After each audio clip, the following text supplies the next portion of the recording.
Good evening. I would like to call this meeting of the Ross Valley Sanitary District to order March 20th, 2024. And roll call, please. Yes, here. Director Meggs? Oh, volume, here. Yes, here. Director Stella? Yes, here. Here. Director Borstein? Yes, ma'am. Director Gaffney? Here. Director Kelly? Absent. Did you make this? Mhm. Oh. Okay. Pledge of Allegiance, please. I pledge allegiance to the flag of the United States of America and to the republic for which it stands, one nation, under God, indivisible, with liberty and justice for all. And before we do the approval of the agenda, I believe that there's a special item which has been added to the agenda. It's an emergency item, and our attorney has checked it out. We qualify under the Brown Act. So it's Mr. Moore, please. Yeah, we had this week request of a call to action from the California Special Districts Association. On Monday, March 25th, comments are due on proposed regulations for the Housing and Community Development Agency of the state for implementing regulations for statutes related to the Surplus Lands Act. And the CSDA is concerned about inconsistencies with recently adopted statutes that could result in operational challenges for special districts. And so it's just in the name of certainty and clarity that CSDA has asked special districts to weigh in against the proposed regulations. And there's a form letter that CSDA can send on special districts' behalf if we sign up, and it's a fillable form, so we don't have to provide any specifics. But anyway, the proposal is to add an agenda item to authorize the general manager to submit the fillable form in opposition to the HCD proposed regulations, consistent with CSDA's request. So the process here is that the board needs to act to add this item to the agenda. It may do so under the Brown Act when there's a need to take immediate action and when the need arises after the time that the agenda was posted, both of which occurred here. And it requires a 2/3 vote of the board to add the agenda item. So that will need to be a motion. And I would suggest you add it, but figure out where on the agenda you want to put it, just as part of your regular agenda approval. Well, I move we add the authorization for general manager to. Does anybody have any comments? Okay with the motion. I have a comment or question. Is this a closed item? No, it's an open item. And just to be clear, the motion is just to add it to the agenda. We're not moving yet on the substance. The only action here is to add the item to the agenda. Great, thank you. Tom said the motion. Second. Second? All in favor? All right. Aye. Aye. Okay, that is 80%. That's all we Yeah, need. is it Where of should we those put it? present or is it? We're good. Of the We're board. good either way. Where do you want to put it? Should we put it first? Is it a long item? After consent. Okay, so that you after can have consent. discussion. Okay, Okay. we'll do that. Okay, open time for public to raise items not on the agenda or for future agendas. And there's nobody here to do that. So let's move on out to committees report out. Finance Committee, Tom, why don't you go ahead and Okay, Finance Committee met yesterday, Michael and I. Pardon me, did we otherwise approve the agenda? Sorry. Okay. Oh, that was the motion. Sorry. yes. Just to add it to the. And then approving the whole agenda. We didn't have a motion on the agenda as a whole, but if Andrea's okay with it, I'm okay with it. Yeah, I mean, you typically do have a motion to approve the agenda. So you probably ought to do that. I had thought it was inherent, but you're right. It was it didn't include anything otherwise out of order that you would normally talk about. Tom, you want to do it again with the, Do I Agenda. move approval of the agenda, including the new emergency item? Second, now I seem like a jerk. all in favor? Aye. Aye. Aye. Okay, we're good. Aye. Okay, Finance Committee. Okay, committee. Michael and I met as finance committee yesterday. We reviewed the finances. It was a low revenue month as usual. Good news is that the O&M, administration, and engineering operating budgets are all slightly under budget. As always, the revenues at the time are less than expenses. We catch up in April and December. And the district is in sound financial condition, we found. We also reviewed authorizing the GM to file notice of completion for pump station 14, 24, and 25. And that project has been going since, or at least we approved it in 2021. Yeah. So it's finally over. And then we reviewed the need for a change order for additional work on the headquarters for the paving out in our area. And that's it. Which we liked, and we'll talk about it Mhm. in that agenda. Okay, next would be Central Marin Sanitation Agency. We met last week.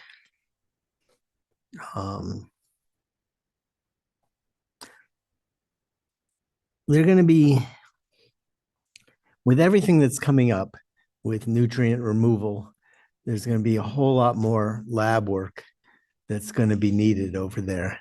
And we're pretty stretched thin with our current lab employees as it is. So we agreed that we would be hiring a full-time laboratory analyst to support the agency's increased laboratory workload. And it's this nutrient removal is going to come up faster than we know about. They're talking like within a year starting to really get going. And so I know we're going to be talking about hiring a firm to help us to design it sooner than later. And they're going to need a lot of laboratory work. So that's a good thing. We're going to continue cleaning the outfall diffuser, and it's going well. And other than that, there was a reasonably slow meeting.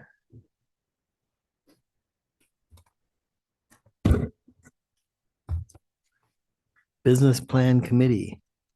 Can I ask a question, Michael? Sure.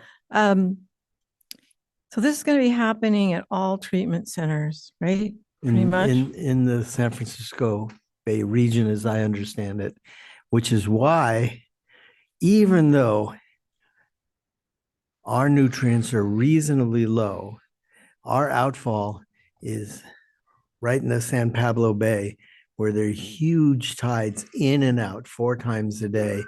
And we're not a real cause of concern, but they have to do it for everybody. But in the South Bay, which is the big blooms that happen, they don't have the tides that we've got. So one size fits all. And I don't remember, but they're going to make us lower it by 40% of our current. I believe we have to lower in a certain number of years by 40% of our current nutrients, and our current nutrients are reasonably low to begin with, and getting that 40% out might be a real difficulty, but I'm just bringing that up. Great. That's great to know. Thinking about partnerships, is there any possibility sharing something?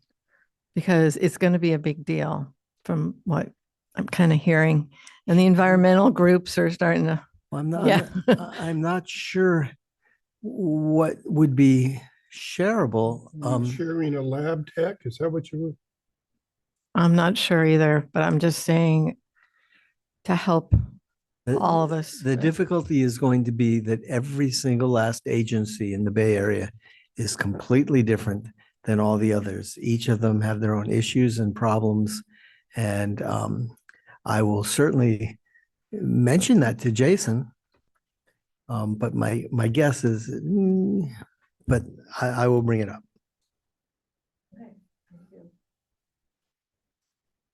Business plan A committee. real point of clarity, there is, so board member Meggs knows, there's a collaborative effort region-wide that's convened by the Regional Water Quality Control Board, but also with scientists from the San Francisco Estuary Institute and the Bay Area Clean Water Agencies, BACWA, have a partnership that goes back over a decade in developing a nutrient management strategy for the estuary.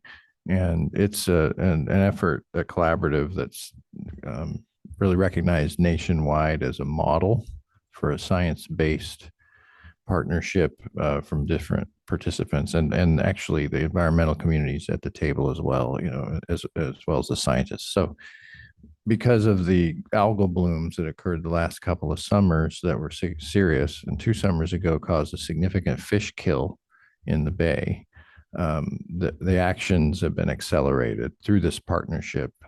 And so really, to answer your question, there really is already this forum where all of the treatment plants such as CMSA are convened and share information and are going to try to come up with a system that's fair and doesn't do too much of the one size fits all.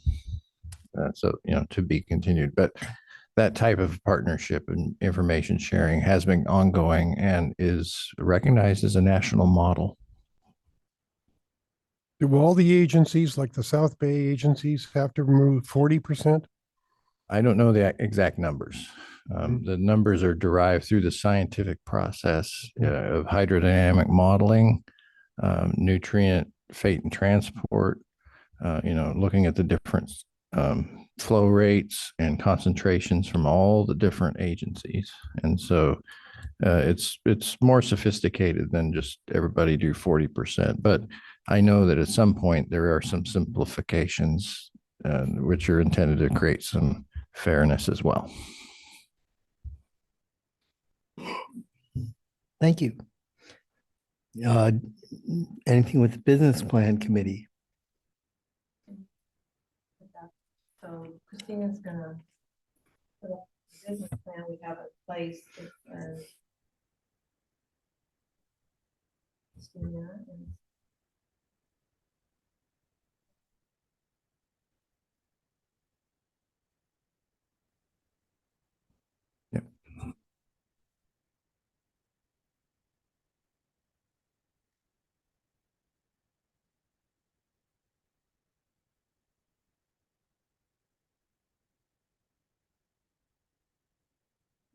Just real quick, because it has been some time, and I to introduce this to the other board members, what we do is provide a status to date in the right-hand column. You might remember when the business plan was adopted, that's blank because we're just getting started in July.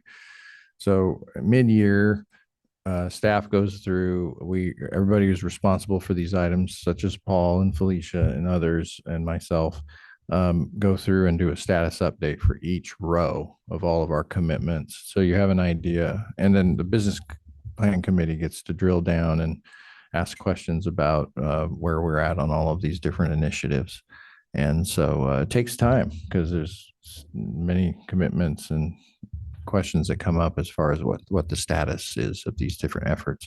And then to echo what Director Meg said, the blue font was used to show which are the changes or the new initiatives for this fiscal year that weren't in previous business plans. Thanks. okay. And there was something else I was going to say.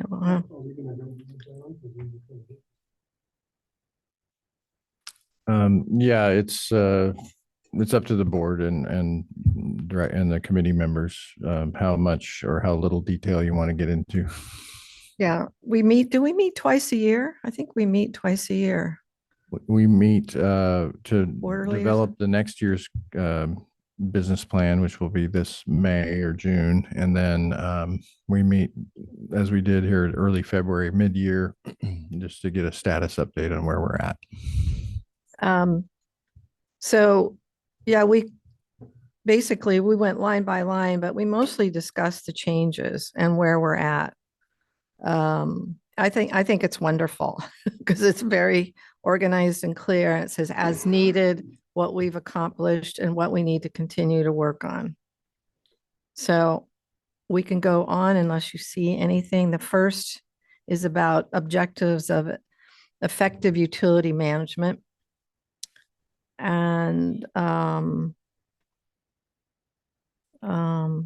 LAFCO, Why don't, if anybody, that's what I'd like to do. And if anybody has a comment, sure. so let's scroll down. Have we had a business breakfast yet? Steve? They're getting planned, Okay. and we have a committee working actively on that. And we have dates selected in April and early May to conduct 5 different business breakfasts with 5 Excellent. different groups of stakeholders. Great idea. And thanks to Felicia, who's really spearheading that outreach effort. Yeah. Will this be an agenda item later that we'll review when it's finalized? Just the business plan? No, or well, yes and no, right? So we have the committee and we go into the details and where we're at and generally keeping up with our commitments here. And then in May or June, we convene the committee again and say, here's what we accomplished, here's what we still need to do, and here's some new initiatives. And we go over them line by line, and then we present that to the board in July. Okay, that's what where you have a chance to see all of the, the details at that time. thank you. Yep.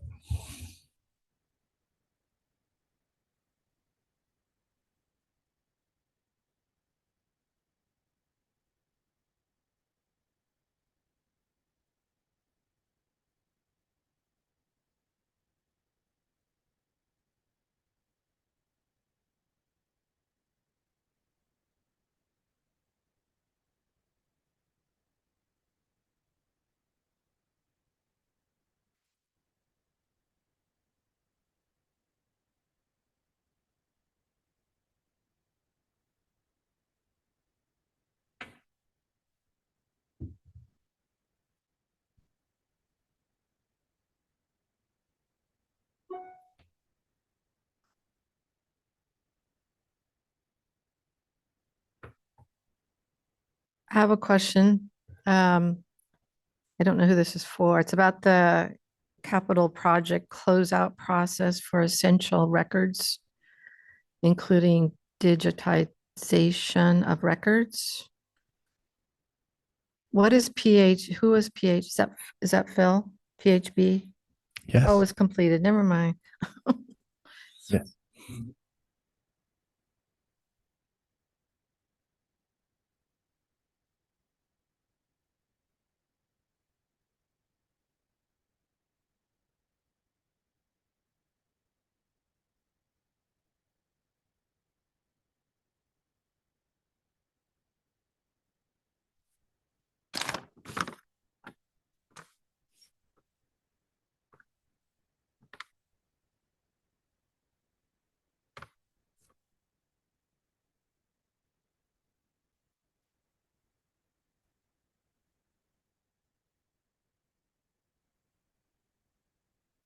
Do we have Larkspur Landing property in here somewhere?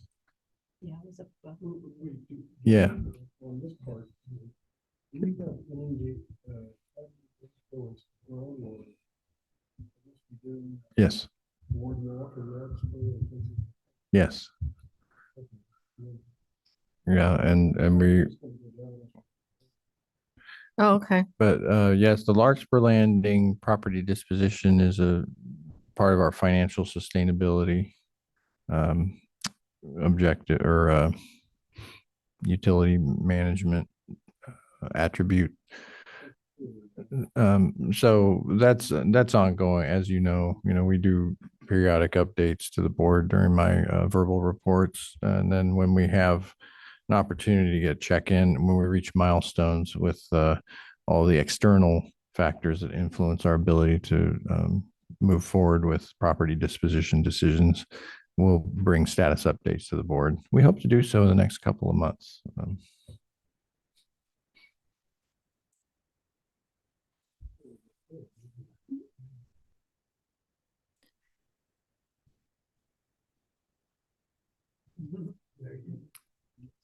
It's helpful to have a business plan just to stay on top of many moving parts. There's the regular business of the board. Many of these items fall outside of a typical collection system, day in and day out effort. There are a lot of continuous improvement commitments here in terms of fine tuning our information management and having it actionable, having our condition assessment information really feed into our prioritization for maintenance, and using the power of the CMMS. And so, and Paul's overseeing those initiatives.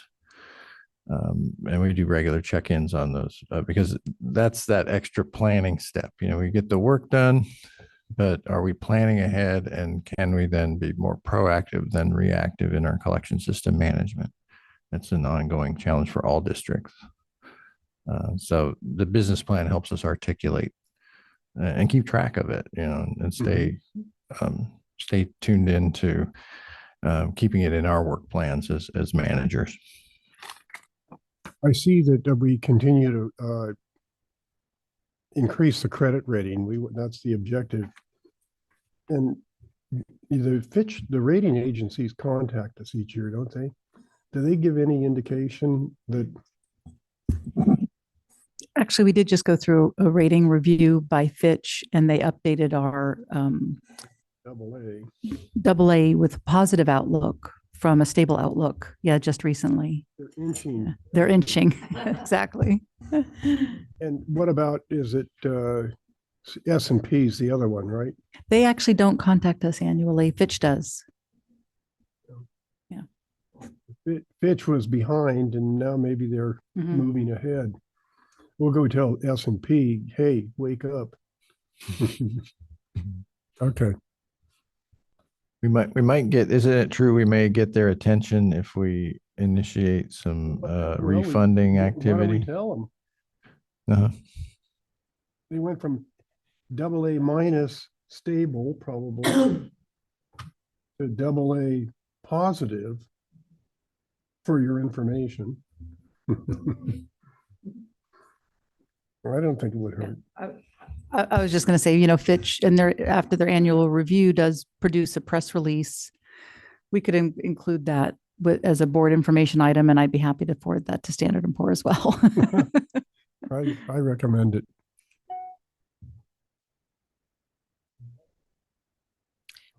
I do have a couple of notes did we talk about this? But we're going to celebrate, I don't know if it's a business item, but maybe it is our 125th anniversary, May 27th. So that was in the end of our meeting. Yes. And then the big truck day at San Domenico School, which we bring our trucks out for the kids. Is that it? Yeah. And that's in May. Yes. And we're going to update our PSA videos. And there's some things in here about Larkspur Landing, but I think that's in here. So I am done. Thank you.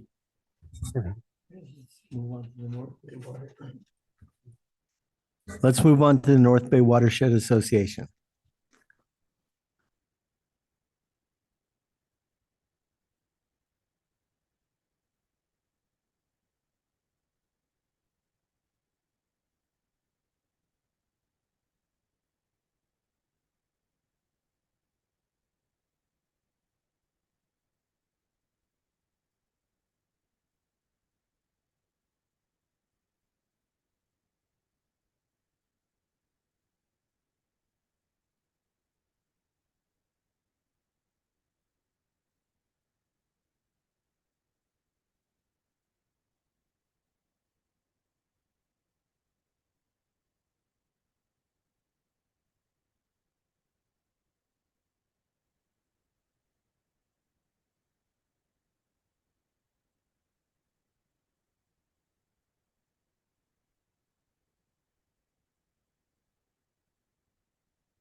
What goes by county? No, I think it's agency based, isn't it? CMSA also belongs.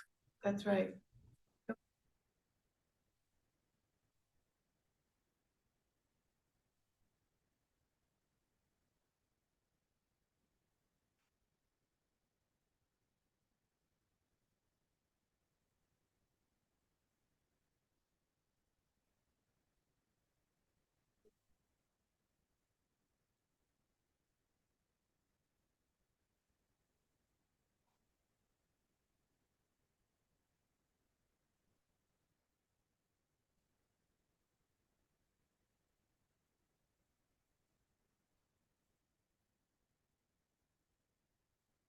Finances for having the next state to help the future water. Anyway, this is how the sponsorships were done. 5,000. We're still working a little bit more on the chart, but this is how it's going to start. On April 19th, and there's a networking app. And here's the budget. Huffman will be there, by the way.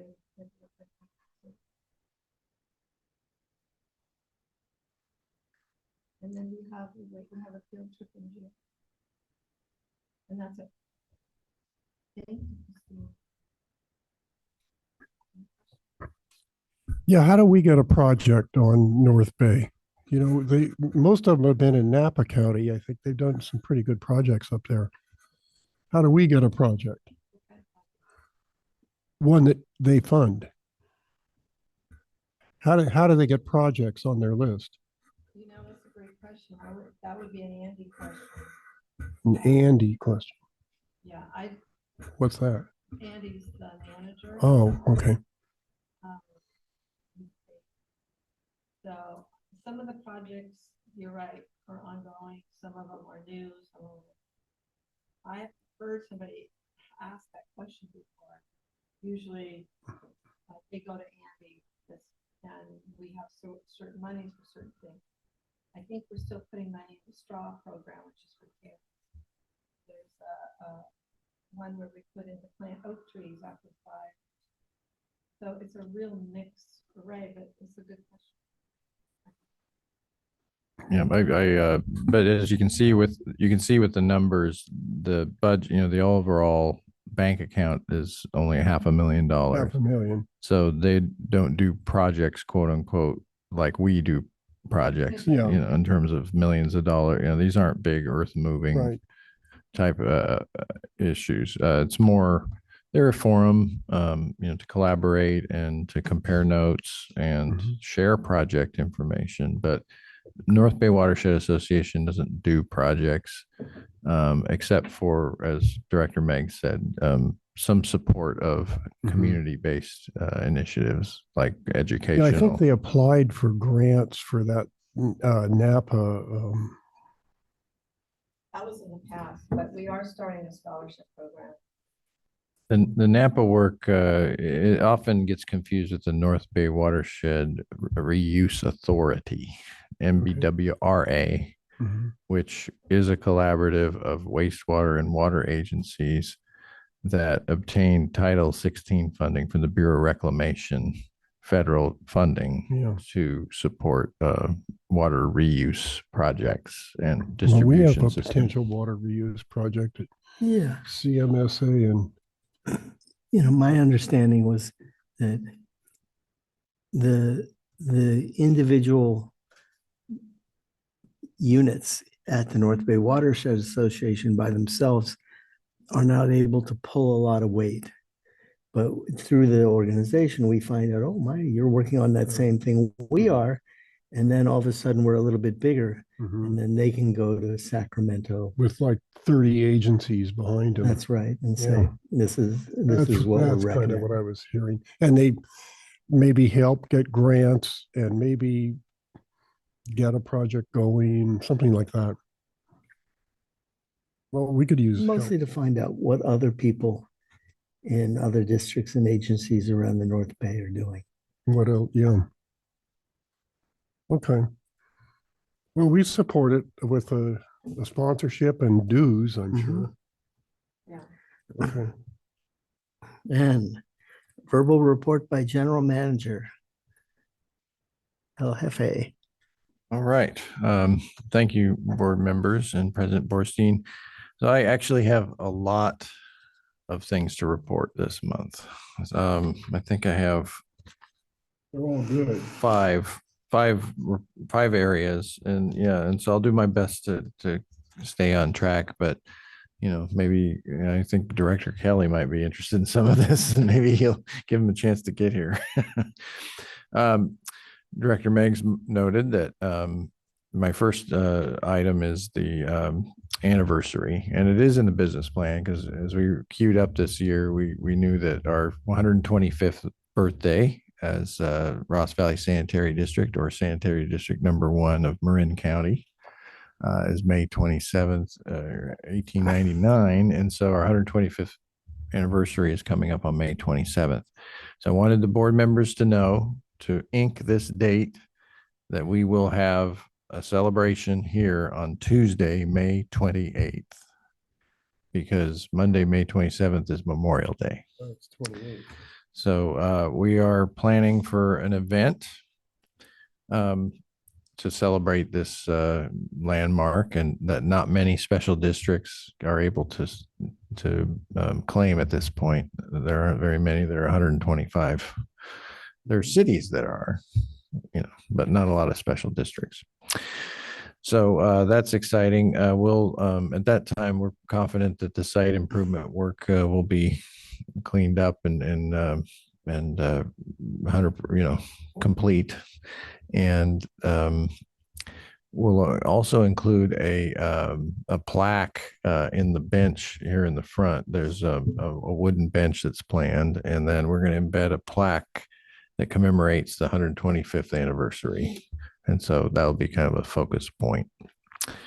Sit on the plaque. Yeah, we do that in the where I live, Sausalito. We have benches along the board, along the path that people sit on. Well, you can sit around it. It's not that big. It's only about 15 inches square. So that's coming up. Put that on your calendar. 28. Yep, Tuesday, May 28th. And we'll work out the details of the program as we did the last time we had an event, for the ribbon cutting at the pump station. Good. I wanted to also echo Director Meg's announcement of the annual conference for the North Bay Watershed Association on April 19th, which is a Friday, at Sonoma State University. We are sponsoring at the water collaborator level, which is $5,000.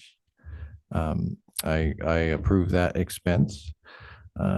And we will get an ad in the conference program because we're a water collaborator. And Christina Winicky, our board clerk, is working on modifying our logo so it says that we're celebrating our 125th anniversary. And it'll be in the MBWA conference program. And other things we get, what we're told we get for donating at this level, we get called out as a water collaborator at the opening session and intermission highlight. We have intermission logo highlight and project highlights. So that's where, we can furnish information about projects that we've done recently. Recognition in the on-site program, a free half-page ad in the event program. That's what we're talking about, where we thought maybe the message we would send is our anniversary. Exhibit booth, and 4 complimentary conference registrations. So I'm planning to go. Phil Benedetti, who's here on virtual, he's joining me along with Christina Winicky here, and Christina Velazquez, our recently elevated management analyst, is going to join us as well. Do we get unlimited passes for the? No, but we can buy Just said additional. 4.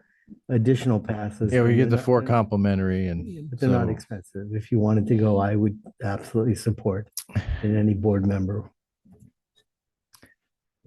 Yes, and please let us know. We'll make it happen for you if you want to join us. But I think it's a good opportunity for our staff to meet staff from other agencies and expand the community around the Watershed Association. So that's my second announcement. Please. They asked me today, do we want a table?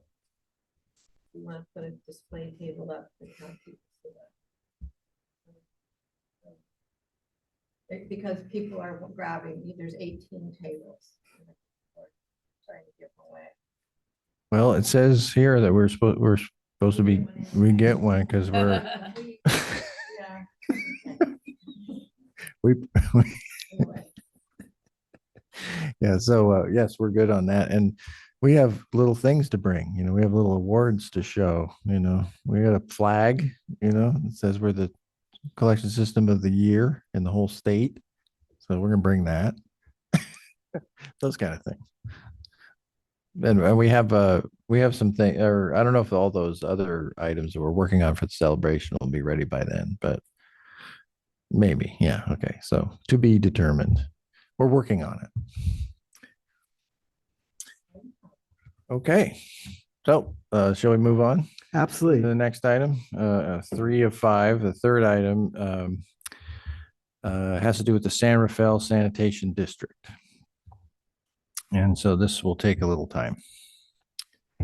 On March 5th, Chair Borstein and I met with San Rafael Sanitation District's General Manager Doris Toy and the board member who's the mayor of San Rafael, Kate Collin, to discuss San Rafael Sanitation District's strategic initiative to recruit and retain skilled employees, a topic that I reported on at the last board meeting.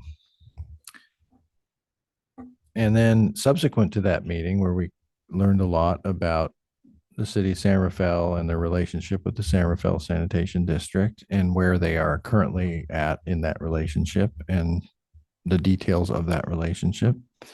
Subsequent to that meeting, on March 8th, we hosted a tour of the 2960 Kerner building and property with the mayor. Doris Toy was there, and council member Maribeth Bushy, who is also an SRSD and CMSA board member. So part of the services that the city of San Rafael provides to SRSD is office and vehicle parking facilities. And the SRSD is exploring whether 2960 Kerner may be a good fit for them. SRSD staff may tour the facilities in the coming week or weeks and communicate with us whether they are interested in occupying 2960 Kerner under a short-term lease agreement, which we believe would not trigger the requirements of the Surplus Lands Act. So we will keep the board informed as these discussions continue. Related to this, discussions are also ongoing about other services the city of San Rafael provides to SRSD and how we might fulfill those functions here at RVSD. And as I discussed last month, they include human resources, payroll, information technology, GIS and related CMMS, and training. And there's other details that they rely on the city to provide at this time. And so we're having these discussions. And again, we will keep the board informed as these discussions continue. I learned today that SRSD announced a closed session this Friday in a special board meeting. And you can see it's on their website. The topic is 2960 Kerner. So we'll keep the board informed as these discussions continue. All right.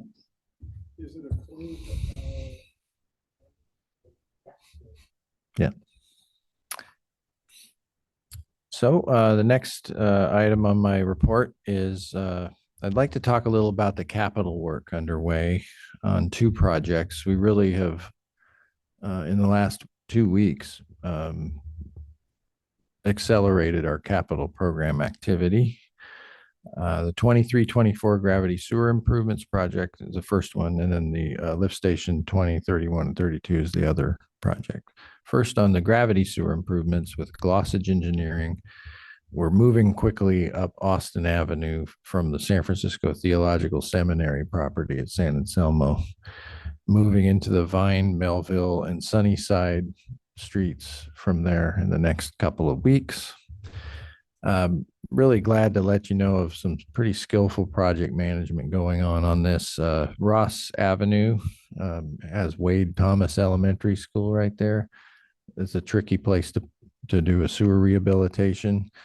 And you want to do it when school's not in session because of all the heavy traffic on the drop-offs and pickups with the elementary school. We've timed it so that we can replace that sewer, which is sore need of replacement, is in really rough shape. It's an 80-plus-year-old sewer. During spring break, we're going to hit this window on April 8th to 12th. And because of how skilled this contractor is and efficient, it might be possible to get all of that work done that week. But we, don't want to jinx it. And it's okay to come back and do more difficult things after school's out. But we're really pretty happy about that prospect of getting that work done in that neighborhood. So it creates this efficiency, but doing it right at the right time. And then we'll have a board item next month to add some work that was in the 24-25 design right now. It's really close to Sunnyside. It's just up the hill on Adalia and Redwood. And we're going to ask the board to add that work in this project and not wait a year because of the efficiencies and economies of what's going on. So more to come. We'll be back to you next month with a proposal. We received a quote that's very favorable. So I feel like we're really showing our stuff right now on capital. We're accomplishing things that I don't know very many districts are able to accomplish. It's really fun to work on. Next, on lift station 20, 31, and 32, that project's getting back on track. It's a lot like what Director Gaffney mentioned about the other pump station project. Things are moving slowly. They're moving, but because of ultimately relating to pandemic issues and supply chain manufacturing, there's still issues with electrical panels that we rely on for pump stations. There's issues with generators and equipment. So manufactured equipment across the board for public works is just the timing has been delayed. And so we do the best we can. We awarded the contract last summer. We got some favorable news about delivery of equipment now, and we kickstarted this project's regular construction meetings this week and got a good update. Looks like in the next few weeks, we'll pipe burst the new force mains out there in Riviera Circle. So we're going to do that work first to prepare the way, then to get the pump station work going so that our bypass pumping goes into a new force main system early in the project. So we're coordinating all that right now. So we should expect to see some movement in the next month when the weather clears up, and then really significant work on construction of the new wet pits, the wet wells and the submersible pumps, and all getting delivered and installed. We may have to have some temporary electrical set up to keep it going, but we're not going to let that hold up the pace of the hard construction, if you will, the digging and the pouring of concrete and the installation of meters and piping and that sort of thing. So valves and all that. So we're glad to say that's really starting up, and we have to be skillful working with a PG&E project going on at the same time, and we're figuring out a way to work alongside them in the Riviera Circle area. So that's we'll see some activity out there, Riviera Circle. All right, and then my fifth item and final item is you might recall we had our inspection from the Regional Water Board last fall. And you might remember we were the second agency to be inspected under the new statewide order in the whole region. And so we had to provide a lot more information than previous inspections ever did. And that was received favorably from regional board staff. And we received an inspection report in January. And they also,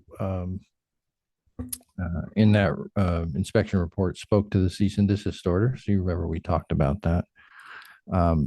So we were required to provide a written response to this inspection based on a couple of minor issues. And so that was due yesterday. And so we submitted that written response as required by their inspection letter. We provided in writing our procedures that are connected to our CMMS, which remind us of reporting deadlines for sewer spills. So we aren't late certifying our spill reports.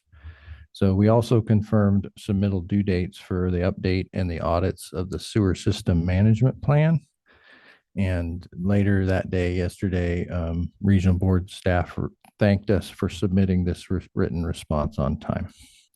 And then we, of course, in our correspondence, thanked them for suspending all CDO requirements, except for the 2 capital projects that we're committed to building when that's feasible. So we're on very good terms with the Regional Water Board because that was the only finding they had that we wanted to make to address. Otherwise, how would you say, a clean bill of health, that they have confidence that we're taking care of the collection system and thanked us for our efforts. And that's it for my general manager's report. Thank you very much. Now we have item 6, a verbal report by board members and requests for future items. We got nothing down here and nothing down here. So let's move on to number 7, the consent calendars. Matters listed under this item are considered routine and will be enacted by one motion. The consent calendar may include resolutions. Therefore, the motion, second, and vote will also be applicable to the resolutions and recorded accordingly. There will be no separate discussion of these items unless requested by a member of the board or the public prior to the time the board votes on the motion to adopt. Would anybody like to pull anything off the consent calendar today? Do I hear a motion? I move we adopt the consent calendar. Second. All in favor? Aye. Aye. Okay. Okay.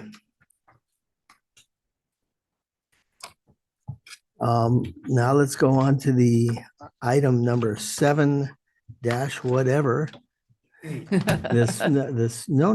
because we have to do CSDA letter. the SBA, SDA letter that was spoken about early. So can you please tell us about it? Yeah. Member of the staff that's applicable.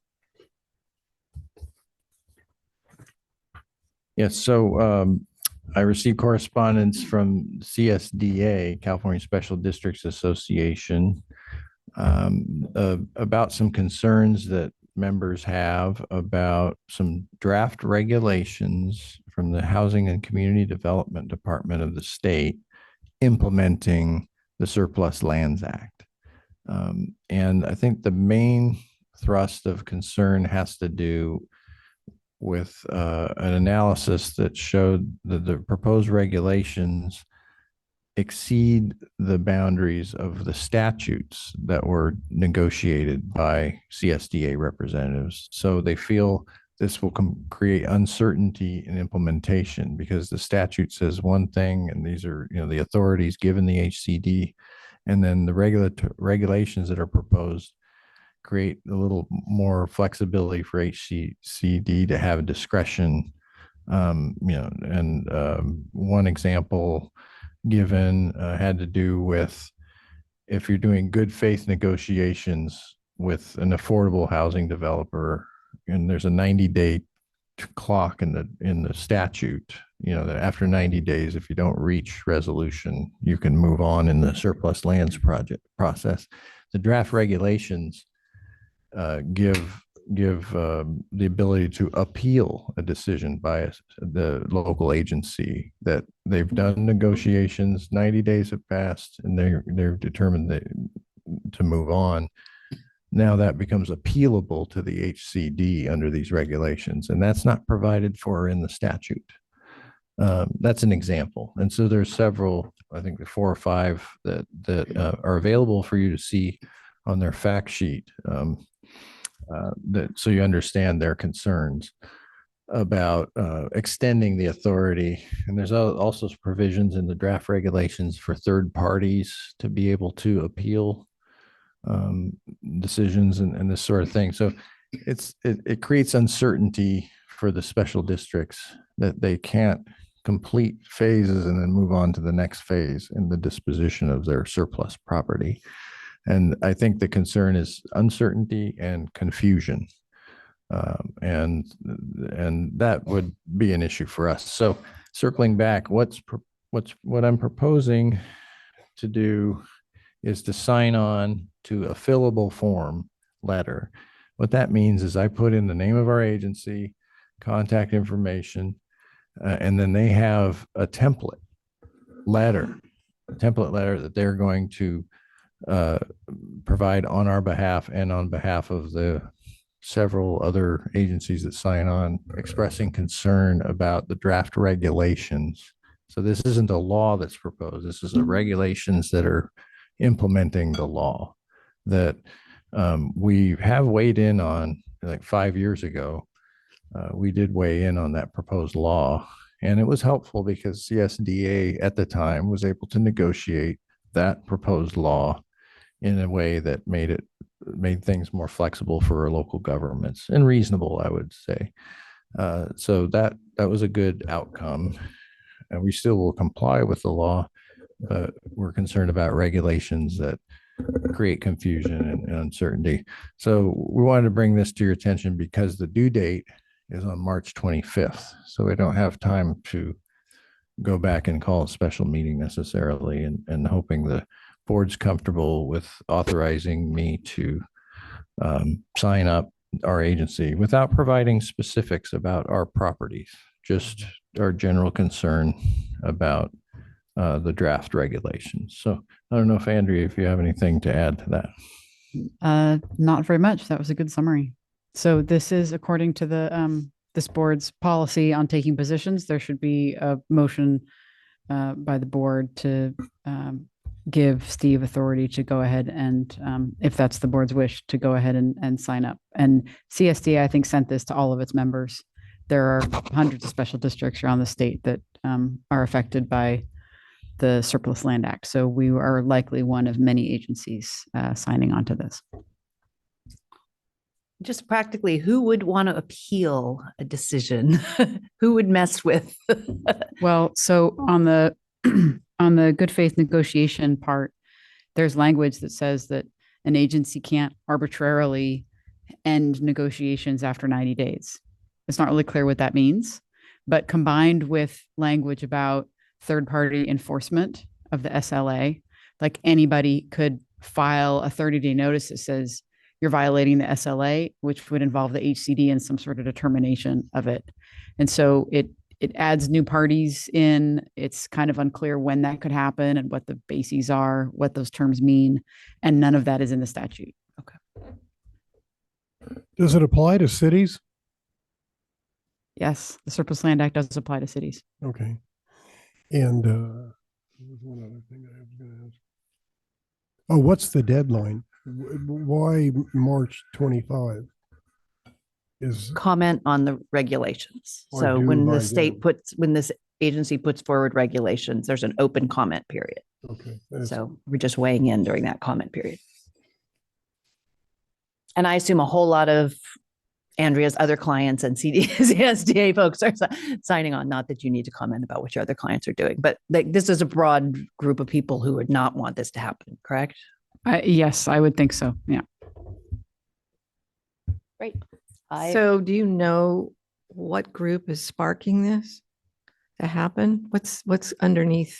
Well, this is a set of guidelines that is set forth by the Housing and Community Development Department that carries out the Surplus Land Act. Is the state agency that is authorized to act on the state's behalf on this particular matter. Those guidelines have been in existence for a few years. They're modifying the guidelines. So it's the HCD itself is proposing to add to its guidelines. Thank you. Are you entertaining a motion? Let's entertain a motion. I move that we authorize the general manager to sign on to this letter as requested by the CSDA. I second. All in favor? Or Aye. discussions, any discussions? No, that's a motion. We've discussed. So, all in favor? I. I Motion. I was worried he was going to come in. We were going to have to explain it to him. That's why I was moving it along. And just for that, we're not going to tell you. Nope. Item number 8. Okay. Item number 8. Consideration of adopting resolution number 24-1652, approving final acceptance and authorizing the general manager to file notice of completion for the pump station 142425 project with Pacific Infrastructure. Thank you. And yes, we have Phil Benedetti here joining us remotely. And just before I hand it off to Phil, as Director Gaffney noted, yes, we did issue the original contract notice to award back in 2021. So it's been a long time. And as I've alluded to today, there have been delays in delivery of infrastructure, especially manufactured items for pump station projects. And this was a pretty classic example but we did have 3 pump stations. Keep that in mind. There was the work at pump station 14, but we also made improvements suggested by the IAMP going back to 2013. Back in 2013, the type of standby power improvements that were needed at pump station 24 and pump station 25. So it was all wrapped up for pump station 14 last summer. We had the ribbon cutting, but there was still work to complete at 24 and 25. And then there were some other non-project related delays, but we're happy to recommend notice of completion here, which kicks off the clock to release retention to the contractor. So that's in their favor too. But with that, Phil, you can walk the board a little through this process and maybe, how the project wrapped up. Also, Paul was here helping because he helps with all the pump station projects. Phil? Sure. Yeah. Thanks, Steve. So the pump station 14, 24, and 25 projects here wrapping up, as Steve mentioned, it was a little bit of a long haul with all of the supply chain issues coming out of the pandemic there. And we were lucky to have such a cooperative contractor that stayed good to their agreement with us to complete that project and see it through. That work included backup diesel generators at all 3 of those pump stations, 14, 24, and 25. And at pump station 14, new odor control system, new motor control center improvements, and electrical upgrades, as well as replacing that wet well floor slab that was deteriorating, concrete that was replaced with reinforced fiberglass grate. And then we also got a new roof and some miscellaneous site improvements, such as improving paving. Trucks are able to pull through and you don't have to do either a 12-point turn to turn around or back straight out onto Doherty Drive. So things site safety has been improved there considerably, I would say, just from that one little detail. Other things to note that, like I said, contractor working with Pacific Infrastructure. We're excited to move into construction as we're moving into construction on the our next pump stations project over at lift station 20, 31, and 32. They've continued to do a good job. Or hopefully I'm sure they're going to continue to do a good job that we're used to. And also just wanted to mention the fantastic construction management by Selmas that was provided. They've done a great job taking care of all our pump station projects that I've been a part of. So that's really helped smooth the process along. And yeah, as Steve said, release the final retention after 35 days from today, if approved. And yeah, with that, I don't have anything else to add. Yeah, we happy to answer any questions. We don't consider a project officially done for our capital program report, which you see every year, until this notice of completion is filed. So now this project becomes a project completed in fiscal 23-24 that you'll see in the capital program report in November. So happy to answer any questions about this successful project. I guess I would be remiss not mentioning it's really the last capital project under the CDO, other than those two outlying, the bridge project and the Fairfax Relief Sewer, which are multi-agency efforts. But this is the last project we had to do that was really solely within our control. So it's a great milestone for the district.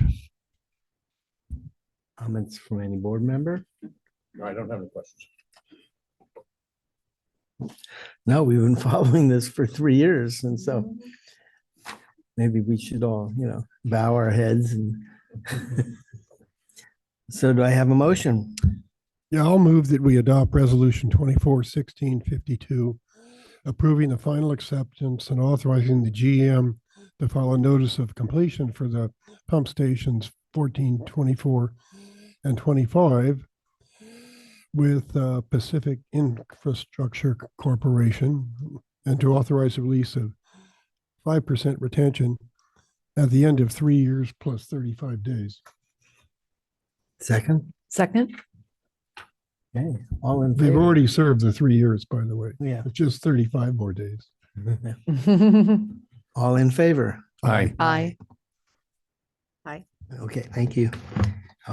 Unanimous vote, and thank you very much. Let's move on to number 9. Consideration of authorizing the general manager to execute contract change order number 1 for additional work on the RVSD headquarters site improvements project number 901-B with Coastside Concrete and Construction, Inc. in the total of $321,151.75. Steve, can you tell us why? Yeah, so I'll introduce it and then have Phil provide some detail. The site improvements included a variety of things that you're aware of in terms of the improvements outside of the building that go with us moving our headquarters here. And part of that was redoing the paving, but the original design documents didn't have a lot of detail on the paving needed. And we discovered during construction that the quality of the existing paving was very substandard. And it was hard to understand that until you actually start digging it up. So we worked with the contractor, got favorable terms for the extra work, and a lot of work went into that Phil can describe. But this is what we came out with, which is additional $300,000 on the $1.247 million contract. And then I provided a little context in terms of the fiscal impact in the staff report on board packet page 64, if you're interested in how we are able to make sure we maintain cash flow when we have an overage like this on a capital project. So you can see we're under spending in certain areas and have the ability to address these issues that have come up. But in the end, we have right here outside the windows, a very well-engineered, reliable parking lot now for our large vehicles. And we needed to be able to do that for sustainability here. So with that, Phil thought and prepared some remarks on this proposed extra work. Phil? Sure. Yeah. Thanks, Steve. So as Steve mentioned, during the initial design of it, there wasn't a whole lot included for pavement restoration. We had done some geotechnical investigation borings that showed a much thicker section of asphalt and road base in the locations that we did the borings. But as you sample, only a few spots for geotechnical investigation. There's can be large areas that you're unaware of what's really going on. Such was the case for the parking lot behind Steve and Andrea and Felicia over there. We discovered it was in many locations in that lot, there was only 2 or 3 inches of asphalt, and basically it was just right on top of bay mud. So it was decided that as nobody else wanted to tear that out in short time, we would rather take care of it before we had moved all of our vehicles in. We decided to address it the correct way while we had the opportunity. So we had the contractor co-side concrete over excavate that 14 inches, and then they added geotechnical fabric as well as 12 inches of aggregate base rock to that entire lot behind you. Compacted it, and then did a new overlay of another 4 inches of hot mix asphalt. So that's what's gone in behind you, as well as we increased the area of mill and fill, a 2-inch mill and fill in the front parking lot to make sure that holds up as well. So that's the extent of work that was performed there. There's also some additional paving along the side of, I guess, on the other side of the fence there, between our secured parking area and Pace. And we also removed some stamped concrete that was failing in a couple of spots as well. And that added to the total tonnage of asphalt that you see included in this extra work. Yeah, and thankfully, Coastside was able to come down from their original bid unit price of, they had, I think, $900 per ton in their original bid, and they were able to come down to $300 per ton, which was back into a good range for what we typically see on capital projects. And yeah, I think it was 500 a ton in the bid, and then Was it? Yeah, I think. Oh, sorry, 500. Thank you. Yeah, Thank you, no Steve. problem. This might be a dumb question. Is there a warranty of any kind? It's over $1 million. What's the total? 1.5 million? 1.5? Okay, I get it. Not happy about it, but Well, this change order is just 321. That's right. Yeah, but Phil, I Big mean, change order though. with, more- Yeah. It's a lot more. It's 26%. yeah, see. It's a big change order. Like 10%. it is large change order. Phil, do you have any Is comments on that question about yeah. warranty?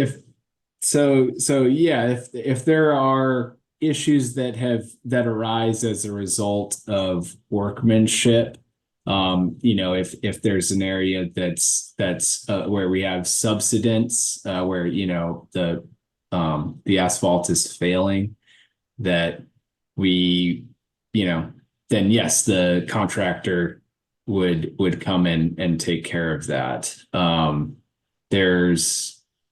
So that's implicit in our that's included in their warranty for the work for the project. Thank you. And So that last, sorry, I believe for this agreement, they are it's 2 years. There's a question, Phil, about the context of this, though, that in terms of the useful life, when would we need to come back and repave now that we've done this level of quality? Yeah, so typical maintenance that you would want to do I would say you would want to assess the condition of it after about 5 years. You may be looking at potentially doing a slurry seal, which is not new, pavement per se, but it's a pavement maintenance technique that you could potentially want to do. It's always kind of site specific, but with proper maintenance and all of that, we selected a traffic index that should give us beyond a 10-year service life for that parking lot. Michael? Yeah, I'll just make a comment. I'm very pleased that we discovered the issue before completing the parking back there, where we would certainly have had to come back in short order and do it again. That probably first we would have to tear out not just what was there before we got here, but what we put in after we got here, and then put in a brand new, do what we're doing now. And second, we're in operation now, and we would have to be parking all of our fancy trucks out in the street for some period of time until it could be completed. So even though it's a reasonably big hit, I'm glad we're taking the hit now and not have to worry about it for, like what Phil just said, another 10 years. So that's it. Any board members? Doug? Yeah, first off, I agree with everything you just said. I kind of regret that we have to do this, but I can see where we got there. Comcast was parking heavy trucks there. So, once in a while, I think you can make an assumption and it can be wrong and it can be costly, but that doesn't mean anybody did anything wrong. So I'm glad we got it done now. I agree with you, Michael. We wouldn't have been parking on the streets. We would have been parking back in Larkspur, and that would have been a mess. The only question I have is only curious. It doesn't matter because we're going to have to deal with it sometime. Do we have any idea about the Comcast parking lots? Because, they were parking their heavy trucks here. It wasn't appropriate for them. So we might want to ask them about that, but we'll face it sometime in the future. So I'm fine with this. I don't know the status of the other parking lots that Comcast uses. I would say that I don't think they have any trucks that are as heavy as some of our equipment, but I honestly haven't looked at the other lots. I would imagine they're in a similar state. If it would kind of be a patchwork of some good pavement and some, painted bay mud. Mm-hmm. Mary? Nope. Okay, I have a motion. I'd move to authorize the general manager to execute contract change order number 1 for additional work on the RVSD headquarters site improvement project, which is number 901-B, with Coastside Concrete and Construction Incorporated in the total amount of $321,151.75. Second? We have a motion and a second. All in favor? Aye. Aye. Aye. Aye. Okay. Unanimous. Let's move on. Oh, and I think we get to hear our fabulous guest speaker tonight. consideration of accepting the 2024 sewer rate and capacity charge study final report and directing staff to prepare a Prop 218 notice of public hearing on proposed increase in sewer service charges. General Manager Moore.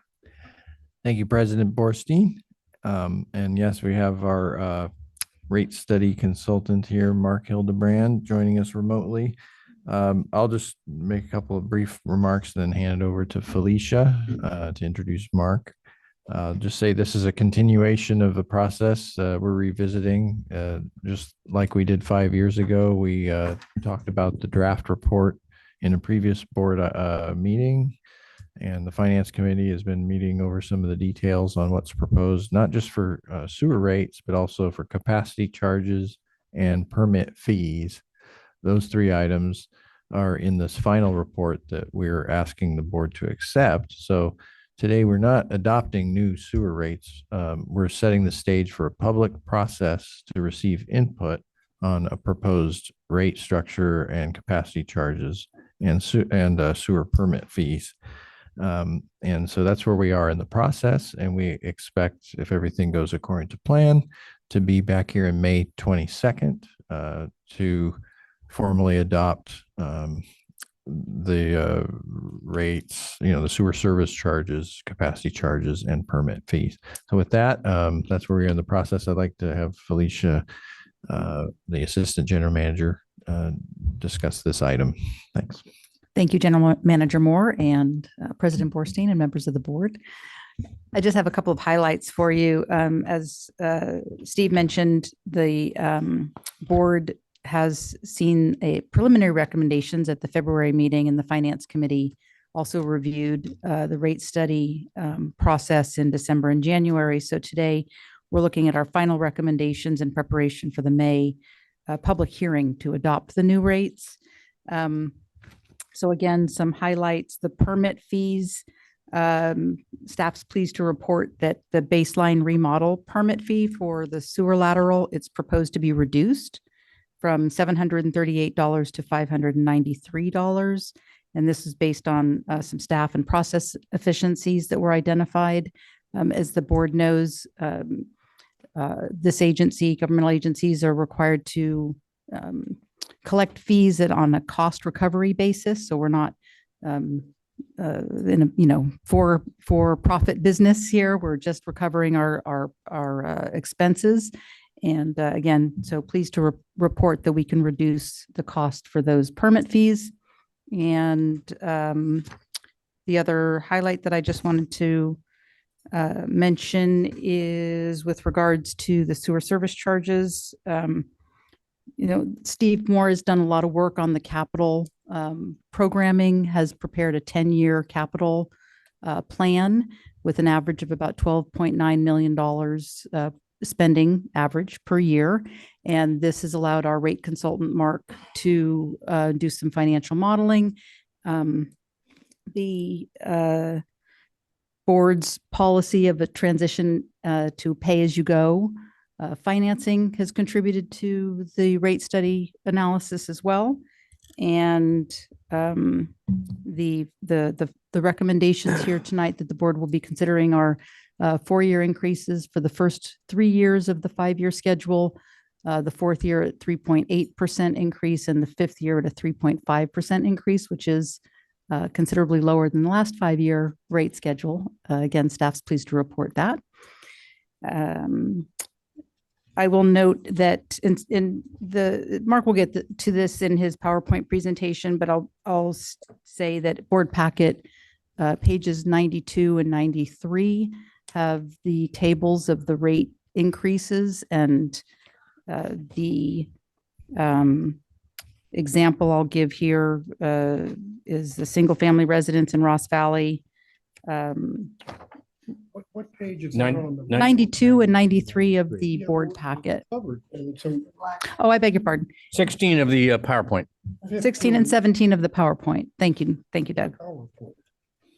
Yes, and again, Mark is going to cover all of this in his PowerPoint presentation, but the recommendation amounts to $2.25 cents per month in an increase in the sewer service charges for a single family residence in the Ross Valley, just as an example. So very moderate increases in the first year.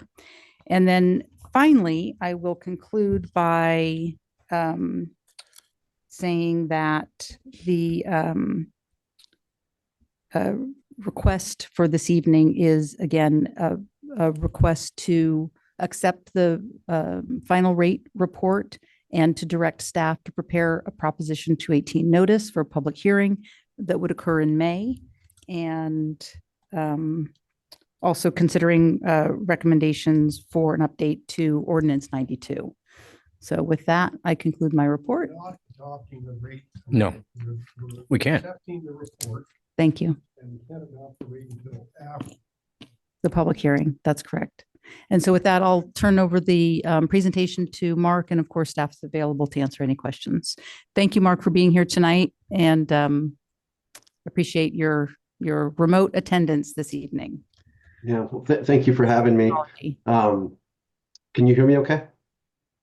Yes. Great. I will try not to cough through the presentation too much. I am pushing through a bit of a fever this evening, so if I'm a little less zany than usual, I apologize. So the agenda, this presentation is going to look a lot like the presentation I gave last month, but I'll go ahead and give all the information because there's probably members of the public who didn't get to see the presentation last time. So I will give a refresher on how rate studies are conducted, talk about some of the key financial changes that have occurred since the last study, which happened in 2019, talk about the assumptions and the inputs for the financial model, and talk about the results. It's not preliminary anymore, it's final results, so that's a typo, apologize. We will also talk about capacity charges for developers, permit fees, and wrap up with the project schedule. So when setting rates, there's generally 3 steps that we go through: revenue requirements, cost of service, and rate design.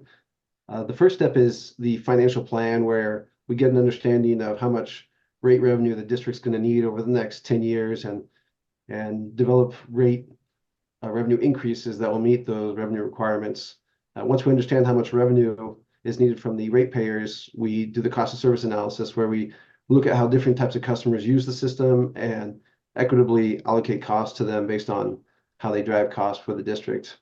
And then the rate design is the last portion, which is decisions on what their bill will look like when they receive their bill.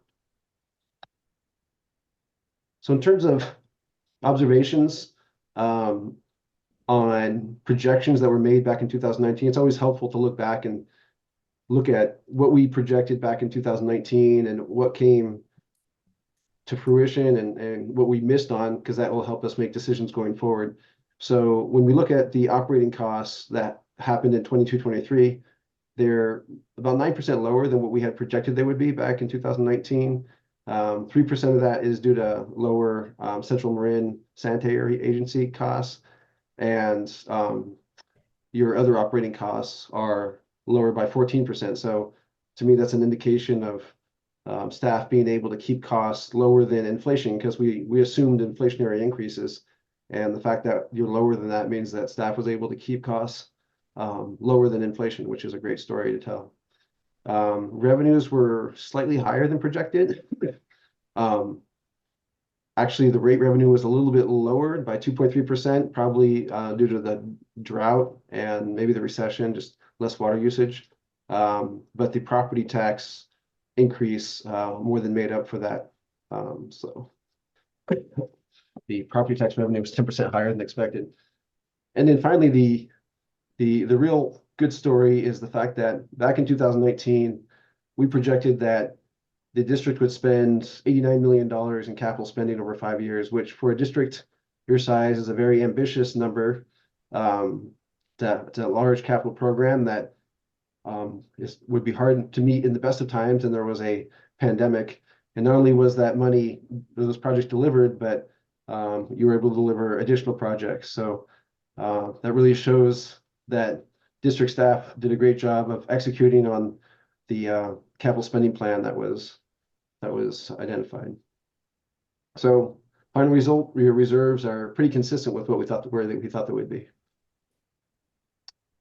Here are those reserves now. In terms of unrestricted cash, there's about $2 million. And then you have another $5 million in the capital reserve. You do have some restricted funds, a lot of which is just remaining money in your bond proceeds and also a pension trust. The revenue that the district receives is predominantly sewer surcharges from customers, over 70%, but you do receive a fair amount of revenue from property taxes.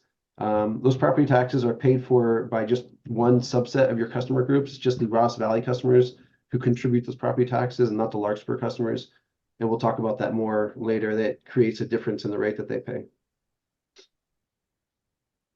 In terms of operating expenses, including debt service, it's total of $27 million per year, a quarter of which is debt service, and a third of which is treatment costs from CMSA. Escalation assumptions. So we, don't have a crystal ball, but we do need to make some assumptions about what we think costs will do over the next 5 to 10 years. And so you can see the percentages that were assumed here: 4% per year in salaries and benefits, insurance continuing above average increase of 6%, utilities 4%. That might be a little optimistic. We're hearing larger numbers than that, but we don't know for sure. So we're maybe a bit optimistic there. And then we do have a sense that the CMSA treatment costs will go up by about 4.5% based on their communications. Here is a look at capital spending. So you can see that over the last 5 years, there's quite a bit of capital spending that happened in 2019, 2020. A lot of it was delivered by virtue of the fact that you issued a bond, which helped deliver that large $92 million capital program that we mentioned earlier. Going forward, while the amount of capital spending is a bit less, it's all going to be what we call pay-go, or cash funded. So we're not using debt to pay for any of the capital going forward. So anytime you transition from a model where you're using debt to pay for capital to using cash, there is the need to raise rates a little bit just to be able to meet the new cash demands that didn't exist before.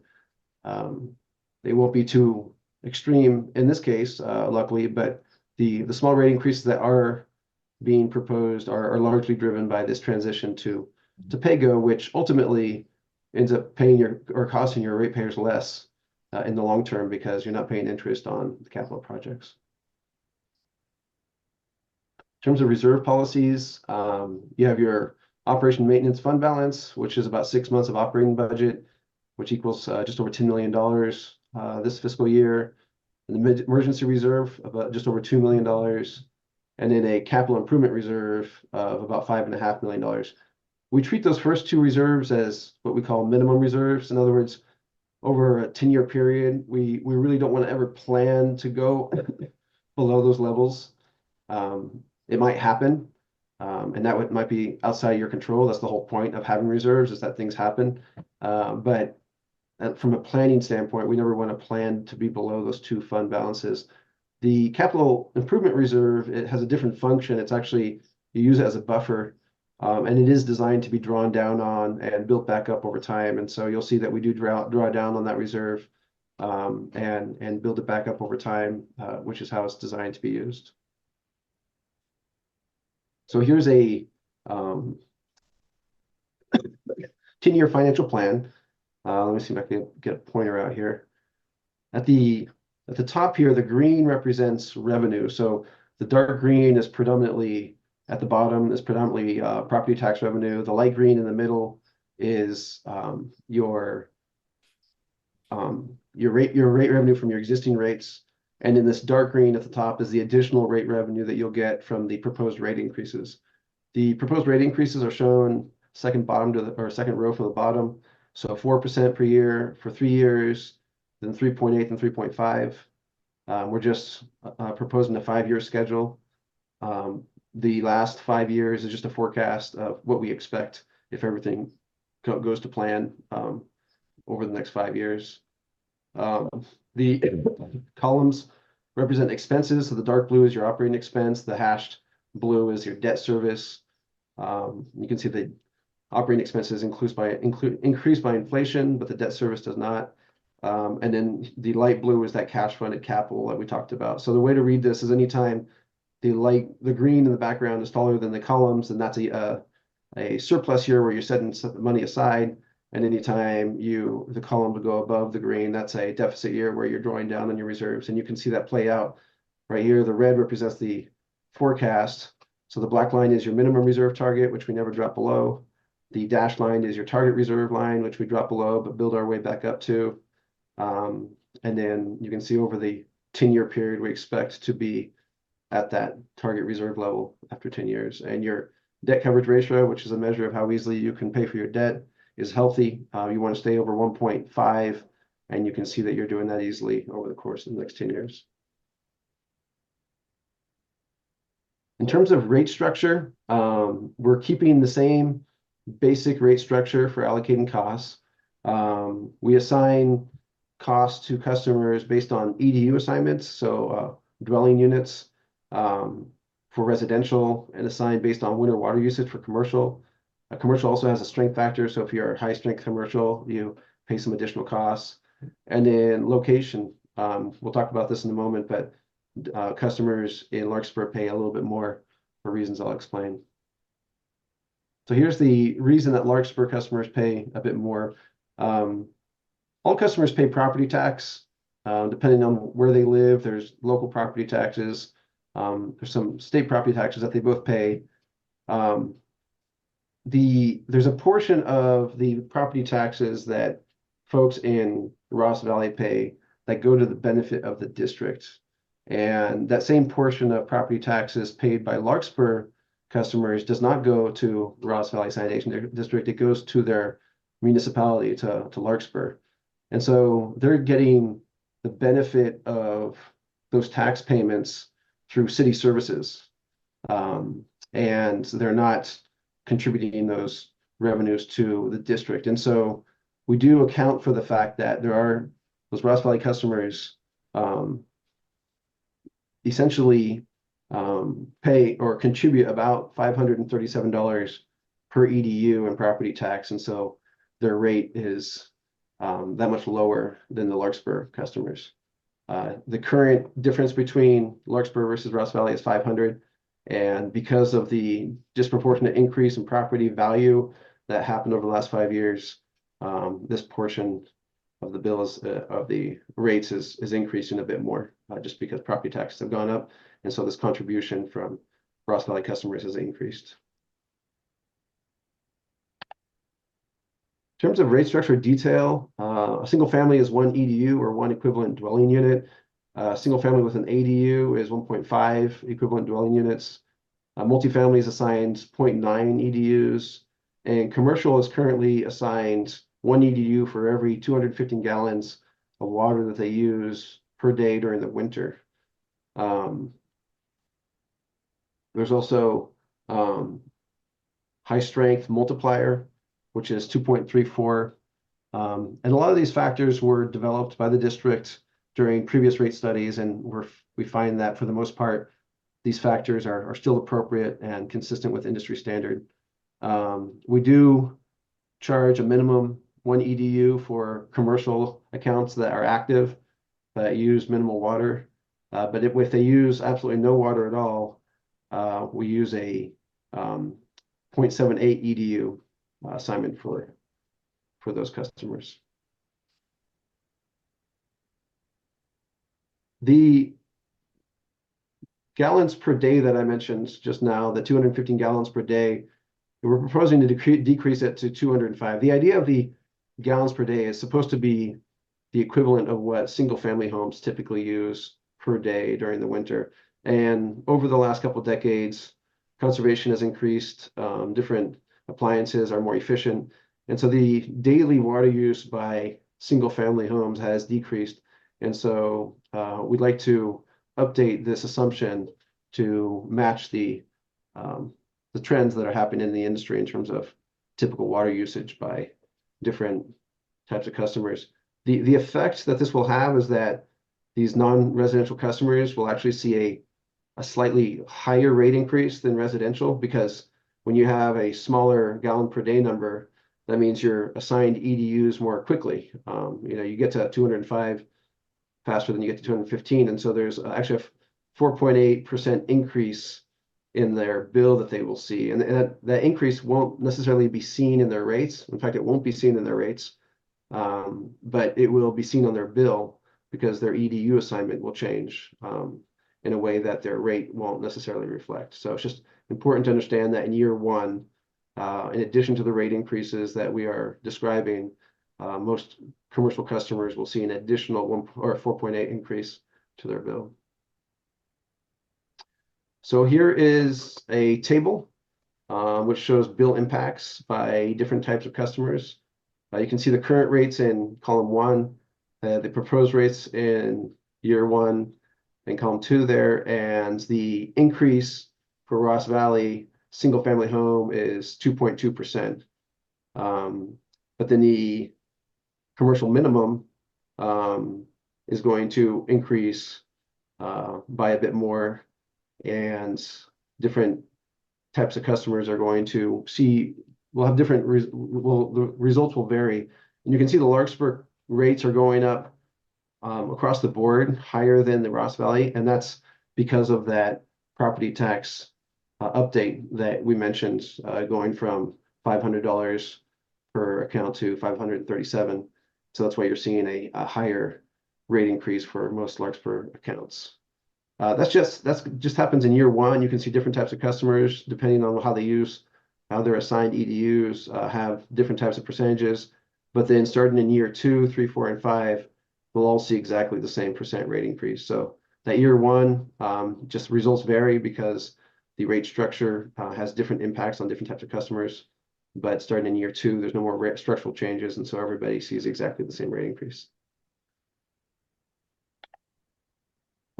Here, just for the record, are the 5-year rate schedule that will be noticed on the 218 notice and proposed to be adopted when we will hold the public hearing.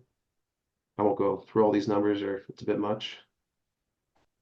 And here's a survey, which is interesting. You can see that currently Ross Valley customers are 5th from the bottom, and the little tiny rate increase of 4% is, you're leapfrogging a couple of agencies, but you're really still in the bottom half of this graph in terms of rates. And then you can see Larkspur is towards the top, but certainly not competing with the most expensive rates in the region.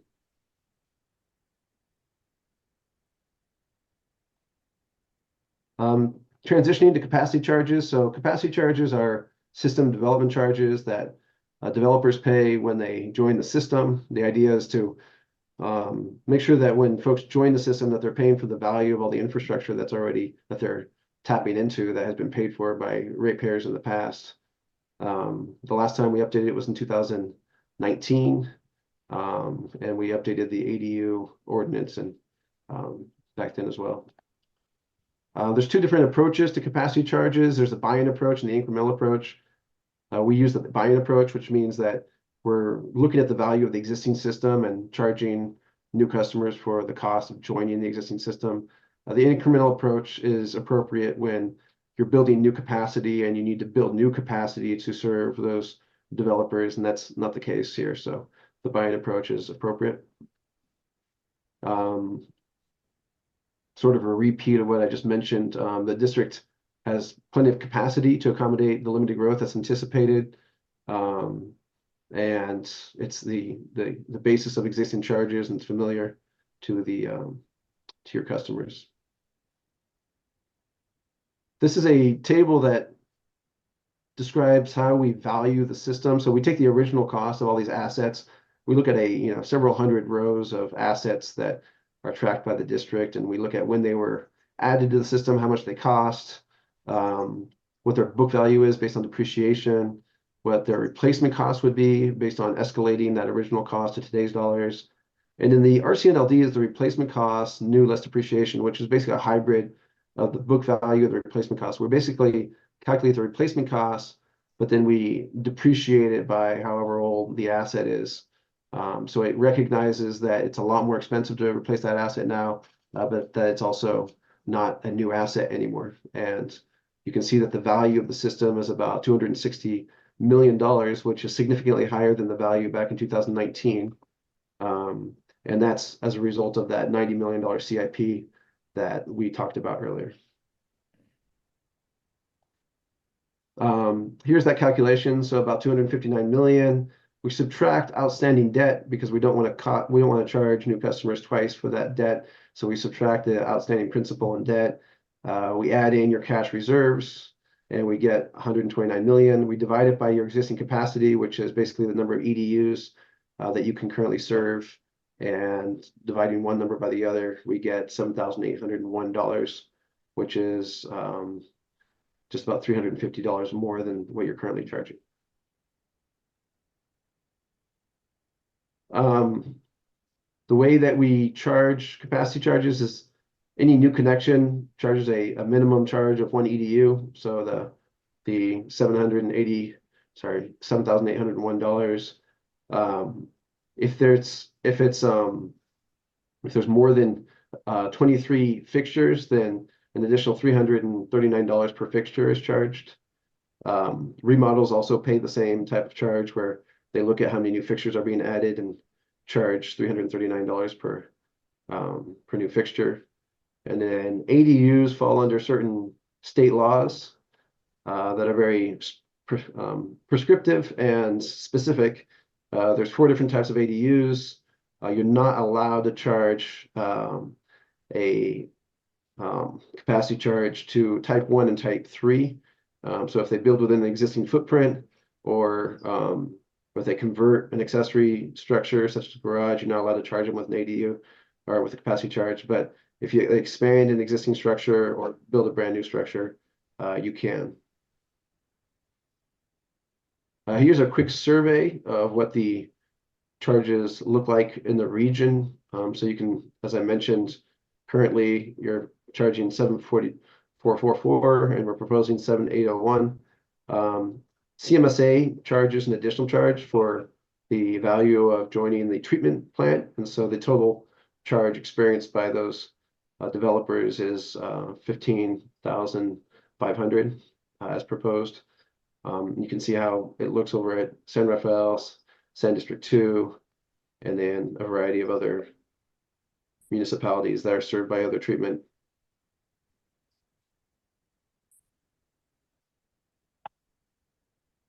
We also updated the permit fees. These permit fees are basically inspections that are required for certain permits. And so we look at the amount of time that's spent by district staff and their fully burdened hourly rate and the use of any equipment and miles on vehicles and that type of thing. One thing that did change is that we reduced the number of assumed meetings in these permits. We previously assumed more than one meeting for certain types of permits, but there was a realization that sometimes more than one meeting wasn't necessary. And so in order to give credit to those projects that only require one meeting, we actually were able to dial back the proposed fee from the current fees by just assuming a single meeting. And then we just clarified the language for the fees that there are some, if it requires additional inspections, that there's an additional $237 fee per inspection.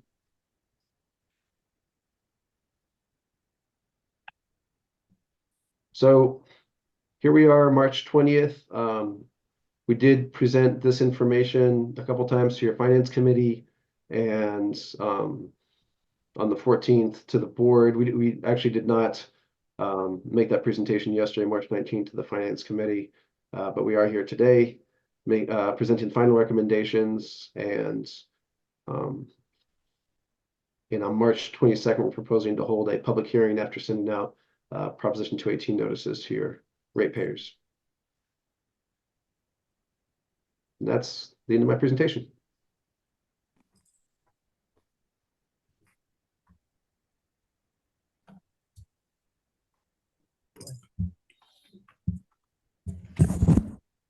Great job, Mark. As we present this to the public, I think it'd be nice on slide 16, if you could add the ad valorem to recognize what the current rates are for Ross Valley and Larkspur in total. I think that's more fair, because when people look at this, I had a guy years ago come up and say to me, we're paying a lot more in Larkspur. I was like, no, actually you're not. And it turns out I was right. They were paying less. The last rate charge, we had to increase their costs because they were below. So when you look at this document and you live in Larkspur, you feel like you're getting screwed, but you're not. Well, the city of Larkspur is just siphoning off some of the money Right. for other purposes. Right. I mean, because at first I was thinking, oh, the rest of Ross Valley is unincorporated, like Kentfield, where I live, but that's not true. There were ratepayers in San Anselmo and Fairfax, Sleepy Hollow. which are incorporated. So, but it has to do with the annexation of Larkspur and the way the other cities were in the Ross Valley Sanitary District from the beginning, right? Yes, and I think one way of looking at it that Mark has described it in the past that I think is very helpful is to think of the Ross Valley rate as the Larkspur rate with the credit for their property taxes that they do pay and we do collect. So in other words, the Larkspur rate is the fully, the full rate, if you will, and then the Ross Valley rate is the discounted rate because they're paying a part of their property taxes or revenue to the district. Right. That's what I'm saying. Yeah. But I want that to be reflected on this slide. Right. So when people look at it, they don't feel like in Larkspur, they're getting screwed over, because they're not getting screwed over. Understood. For that? They vote for that whole process? I don't recall that was, it occurred in, was it 85 or 92? When Larkspur came into the 93. Ross Valley Sanitary District, they just elected not to do it. Larkspur. The city of Larkspur. They're like, we're not giving you 3%. Go pound sand. Dan Hilmer. I mean, isn't that what they said? So what I hear the board asking for is when we prepare the public hearing notice that includes the rate schedule to make it clear that the Larkspur rate and the Ross Valley rate are different because of the property tax But revenue. I'd like to just have the numbers show that. In the This is the table. rate. This is what we're getting out of you from ad valorem. There's the total. Mhm, And then Larkspur total would be in the last column. mhm. It wouldn't be a first column. It wouldn't be a second column. It'd only be the third column, because there is no first and second. Or you could just have it, the, General Property Manager tax. Moore. You're- equivalent or something as line items right under each of these. It's gonna be totaled up, though. though. Tom, it's got to be totaled up. Hang on, Okay. hang on, guys. So we do not have an accurate picture of what the ad valorem rate will be going forward. What we've seen, what Mark presented was, looking back on the last 5 years and then where we are today, we can say right now at this time, this is what ad valorem is. Right. Average of we- last 5 years could be an So asterisk. we cannot publish a table with ad valorem values going forward because we have no idea and no control over what that amount. I will be. understand that. I get what you're saying, and that's legal. I get it. But you could put an average of the last 5 years. No, you can't. Why? Steve, our rates do include the ad valorem amount escalated. So we can put that number in. Right, but that would just be a simple, it's there now, Subtraction. It's in there now. Yeah. right? And So am I hearing this 537 figure here? Am I hearing that maybe we could hear, say, proposed rate, property tax contribution 537, add them together, comes out to 776. So it shows that the contribution by Ross Valley single family is the same as Larkspur single family. At least that's the intent of the design. Yeah.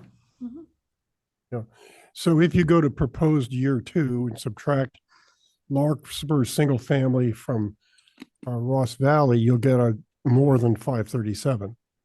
Right, because everything goes up by 4%. Yeah. So we'll just need to qualify this as not the actual property tax, because that's not what it is. It's it's a projected credit or a projected amount. Yeah. I'm fine. with Typical We have to be contribution. clear about what it is. Yeah. Right. So during the Prop 218 hearing, we're not going to talk about the other rates. We're not going to talk about the connection charge and the fees for service.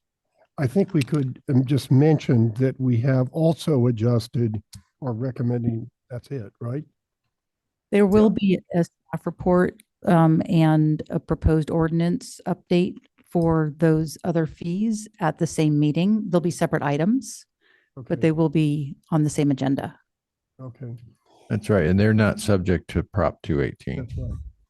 But I mean, it might help for Mark if he makes there are similar adjustments for capacity fee and don't say anything else other than that. They're based on a rate study review.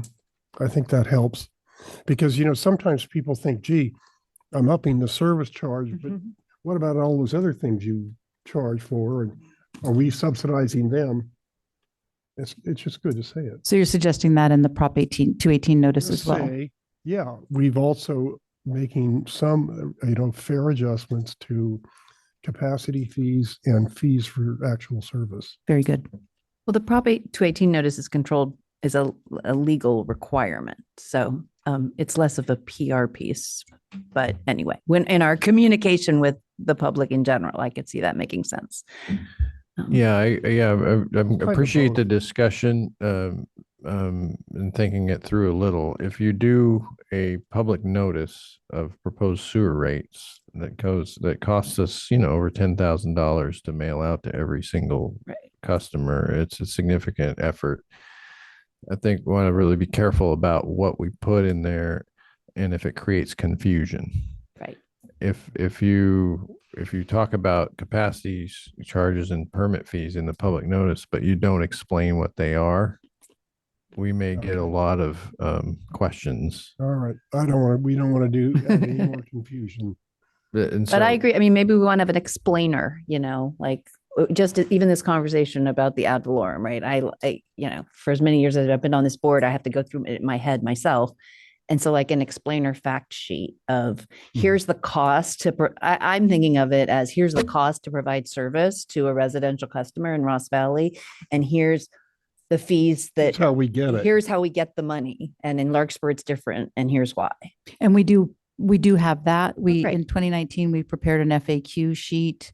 And this helps our staff as well when we receive the phone calls, because it's, can be complicated for staff who's only, talking about these kinds of things once every 5 years.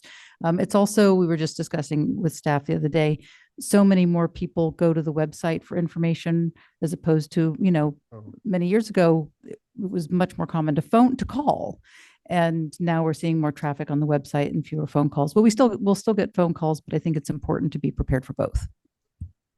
You're right. The website would be a perfect place to explain why is Larkspur here and the rest of Ross Valley is here. Yeah, and that's a great discussion. I think so a part of the confusion sometimes is where in Larkspur are you talking about? Because when we had the outreach 5 years ago, there was an assumption at the city council level that it affected everyone in the city of Larkspur, but it's actually just the Larkspur sanitation area, which is south of Corte Madera Creek and does not include Riviera Circle. So it's actually a pretty diminished geographic area compared to the Ross Valley service area. I got a call from a council member in Fairfax because they looked at their tax bill and they said, it wasn't high, how are you? It was, you know what, your utility's the third highest one that I'm paying out of this. I was like, ah. And what she wanted to know was basic questions. Why do we pay this much? Why is it? So anything that's so simple would be greatly appreciated. Because those conversations can be tough, especially if you're not, really prepared. So anyway, I just thought I'd let you know that. I think that's a great comment, Director Meggs, and we'll be sure to share our FAQ flyer and public hearing notice with the board. They're actually very nicely prepared and presented documents, and I think that the board would find them useful.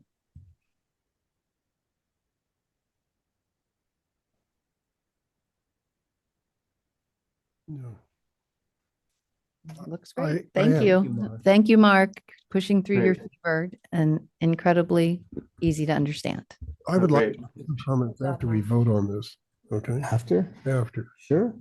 Well, I can make them now, but You want to make them now. okay, well, one of the comments I want to make was when we, one of our practices, business plan is to maybe send something to the S&P. Mhm.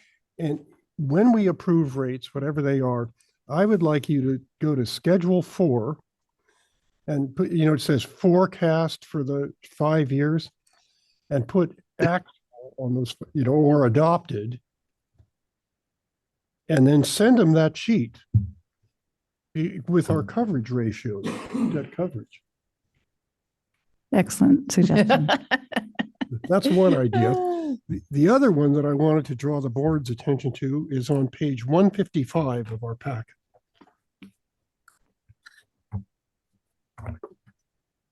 Of the board packet. It's ahead of the rate study. It's in front of the rate study. Okay? No, it isn't in front of it. It's after the rate study. It's the schedule of fixed assets. Go down to line 46. Land purchase, Larkspur Landing, 1940, Oh, yeah. $35,000. That's what we paid for Larkspur Landing. Thank you, board members in 1940. When did they buy that? 1940. It says 1940. Oh, I see. Yeah. Isn't that amazing? You've seen the recent picture of that, right? I mean, there was not a lot going on. Yeah. Yeah. There was that big quarry building right next door and Mhm. Judy Harry was enjoying it in the 60s or 70s or whatever. The But we Golden Gate Bridge digress. had just been built. pardon me? The Golden Gate Bridge had just been built It's true. several years Yeah, earlier. maybe. But we, Okay. yeah, I would like to have, Okay. yes. I move we accept the final sewer rate and capacity charge study report and direct staff to prepare a Prop 218 notice of public hearing on the proposed increases in sewer service charges. I second. Okay, all in favor? Aye. Aye. Okay, unanimous vote. Thank you, Mark. Thank you, Mark. Thank you, Mark. See you in Thank you, 5 Mark. years. Feel better No. soon. Thank you for letting me participate remotely. I'm sure Feel you do better. not want what I have. All right, Get better. take care. Thanks. Feel Bye.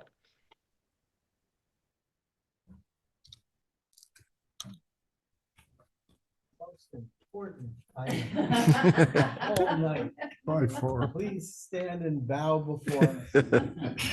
I thought that was the other way around. The high priest, here's the high council. Oh, he's gonna knight it. Consideration of approving a two-year employment contract for the position of operations manager and authorizing the general manager upon review and approval of council to execute the agreement. Thank you, President Borstein, and pleased to present this item to present a draft two-year employment contract for our operation and maintenance manager. It's amazing to think it's been 2 years. And so much accomplished really as an organization, but really I hope that you had a chance to read the staff report. I gave some highlights of what we've been able to accomplish under Paul's leadership in operation and maintenance over the last couple of years. And so it's an opportunity to celebrate that because it's really helped accelerate our program. We had some good momentum, but he really helped implement some important changes and help with a culture of our agency as well. And so just really want to take the opportunity to recognize that and present some terms in this contract that address some issues. I want to point out that well, there's the salary proposal is a step increase within a range, but then range increase as well, just recognizing performance.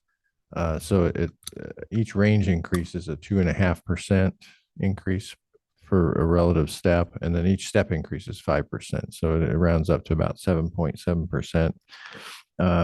And that's in recognition of Paul's dedication and performance. There's a lot of dimensions to that we can talk about. And I encourage you to bring up. But then I'll point out the last paragraph. We made an adjustment in the salary and benefits resolution to recognize CalPERS years of service when we talk about granting leave benefits especially for vacation. And so prior to last year, really it was years of service at RVSD that determined how much leave would be granted in terms of vacation. And by recognizing Paul's many years at CalPERS service, his recommended leave would be 5 weeks a year instead of 3 weeks. And so I just wanted to recognize that, a way to kind of make something to get it in alignment with how we're treating other employees. And so I think that's a good thing. And the contract is structured much like the other two at-will contracts that you oversee here for your management team. The phones, the cell phone allowance, the vehicle allowance, again, the leave, and then yeah, and so it reads a lot like the other contracts that you have. So I just point that out. So anyway, I do a detailed performance evaluation with the folks that report to me. So that's separate, but it feeds into this, and you see some of the highlights and what I think is a high level of performance that Paul provides our district. Great role model for our hardworking field staff, and really appreciate his responsiveness to a host of things that we throw at him. And he's really the building we're sitting in and enjoying, just it all coming together on a reasonable schedule, and Paul, and they're hanging in there dealing with details, lighting, fixtures, you name it, the level of detail that he went through with the contractor for the remodel, and is currently working on the site improvements outside the building. So I can go on, but I think this is an opportunity to celebrate Paul's contributions, recognize them through the salary and benefits we offer, and 2 more years, and then we'll be here again. I hope. So I guess that's all I have. And Paul, is there anything you'd like to say?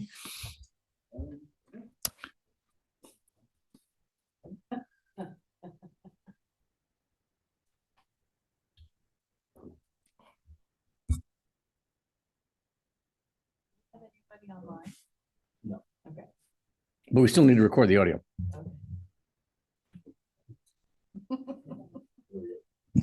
Hello.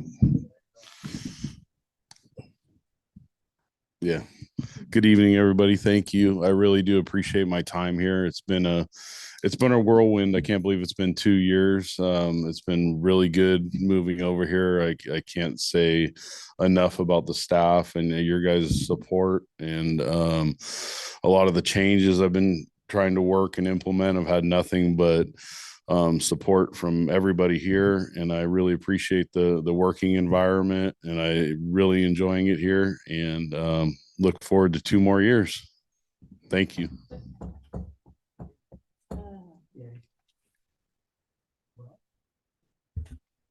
No more comments? I'd comment. Well, I want I've got to a say, comment. yeah, We have lots of comments. I Put just your want- feet up. One thing I was thinking about, Paul, as I was reviewing this and sitting on my back deck where I can hear pump station 15. It doesn't make a lot of noise, but it's over there going, I really appreciate you taking seriously when I told you it was making too much noise. And as the result, we pulled it out and we rehabbed those. So that was, just almost an unbelievable instance of me just saying something and then you taking initiative and this board approving the money to make that happen. And you see from the flows that we see now, everything flows through Pump Station 15, like a huge majority of our stuff flows through Pump Station 15. So because it is literally an earshot of my house, I appreciate your work on Pump Station 15. And that's the kind of initiative I don't think we were seeing from staff in your position prior to you being here. Mm-hmm. My comment is that, probably usually a board wouldn't recognize that the operations manager is making an impact, because it's with the staff and it's in the field. And it's kind of the opposite, Paul. As soon as you started, I noticed that the reports that we get, what do you call it? Metrics. The metrics report, upgrade immediately. And I think you command the respect of the employees. I believe that. And you did all these things that Steve listed, but also along with Felicia ran the construction of this building. And, you had a bunch of ideas like, I remember telling him to get rid of the wires, all those extra wires they had hanging up there and things like that. So, just you've made an impact with the board as well, which is, I think, commendable and a very good impression. Paul, you're a tremendously important part of the leadership team here. You're one of the major reasons we're as successful as we are.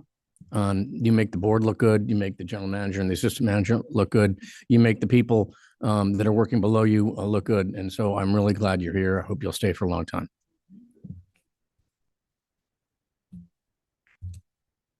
Paul, you make me smile. You do. You have a very sweet, kind of pleasant demeanor. So I think that makes you feel comfortable to work with you, and you step up, and you're the kind of guy, kind of remind me of my father a little bit. If something needs to be fixed, you fix it. You don't complain about it. You just go do it. So anyway, I'm really glad you're part of the team. I'd like to make a motion. Wait, hang on. Michael wants to say Don't I get to go too? No, I'm not sorry. Go right ahead. Then I'll make the motion. No. Well, you almost made the motion without any of us talking. So Anyway, 10 years ago, when some of us arrived here on this board, I don't think operationally as sound as we are today. And it's been an uphill climb to get here. But, if you notice, since you came on 2 years ago, this agency won the small district, California, small district of the year for the whole state. And I really think it's in large because of this staff and you're treating and your whole staff, but you're a large part of that. Even though you haven't been here as long as everybody else, you came in and you made immediate changes, and we've supported them. So thank you so much for doing that. Okay, now I'd like to Kelly. move to approve a 2-year employment contract for the position of operations and maintenance manager and authorize the general manager, upon review and approval of council, to execute the agreement. Mary seconded. All in favor? Aye. Aye. Yay.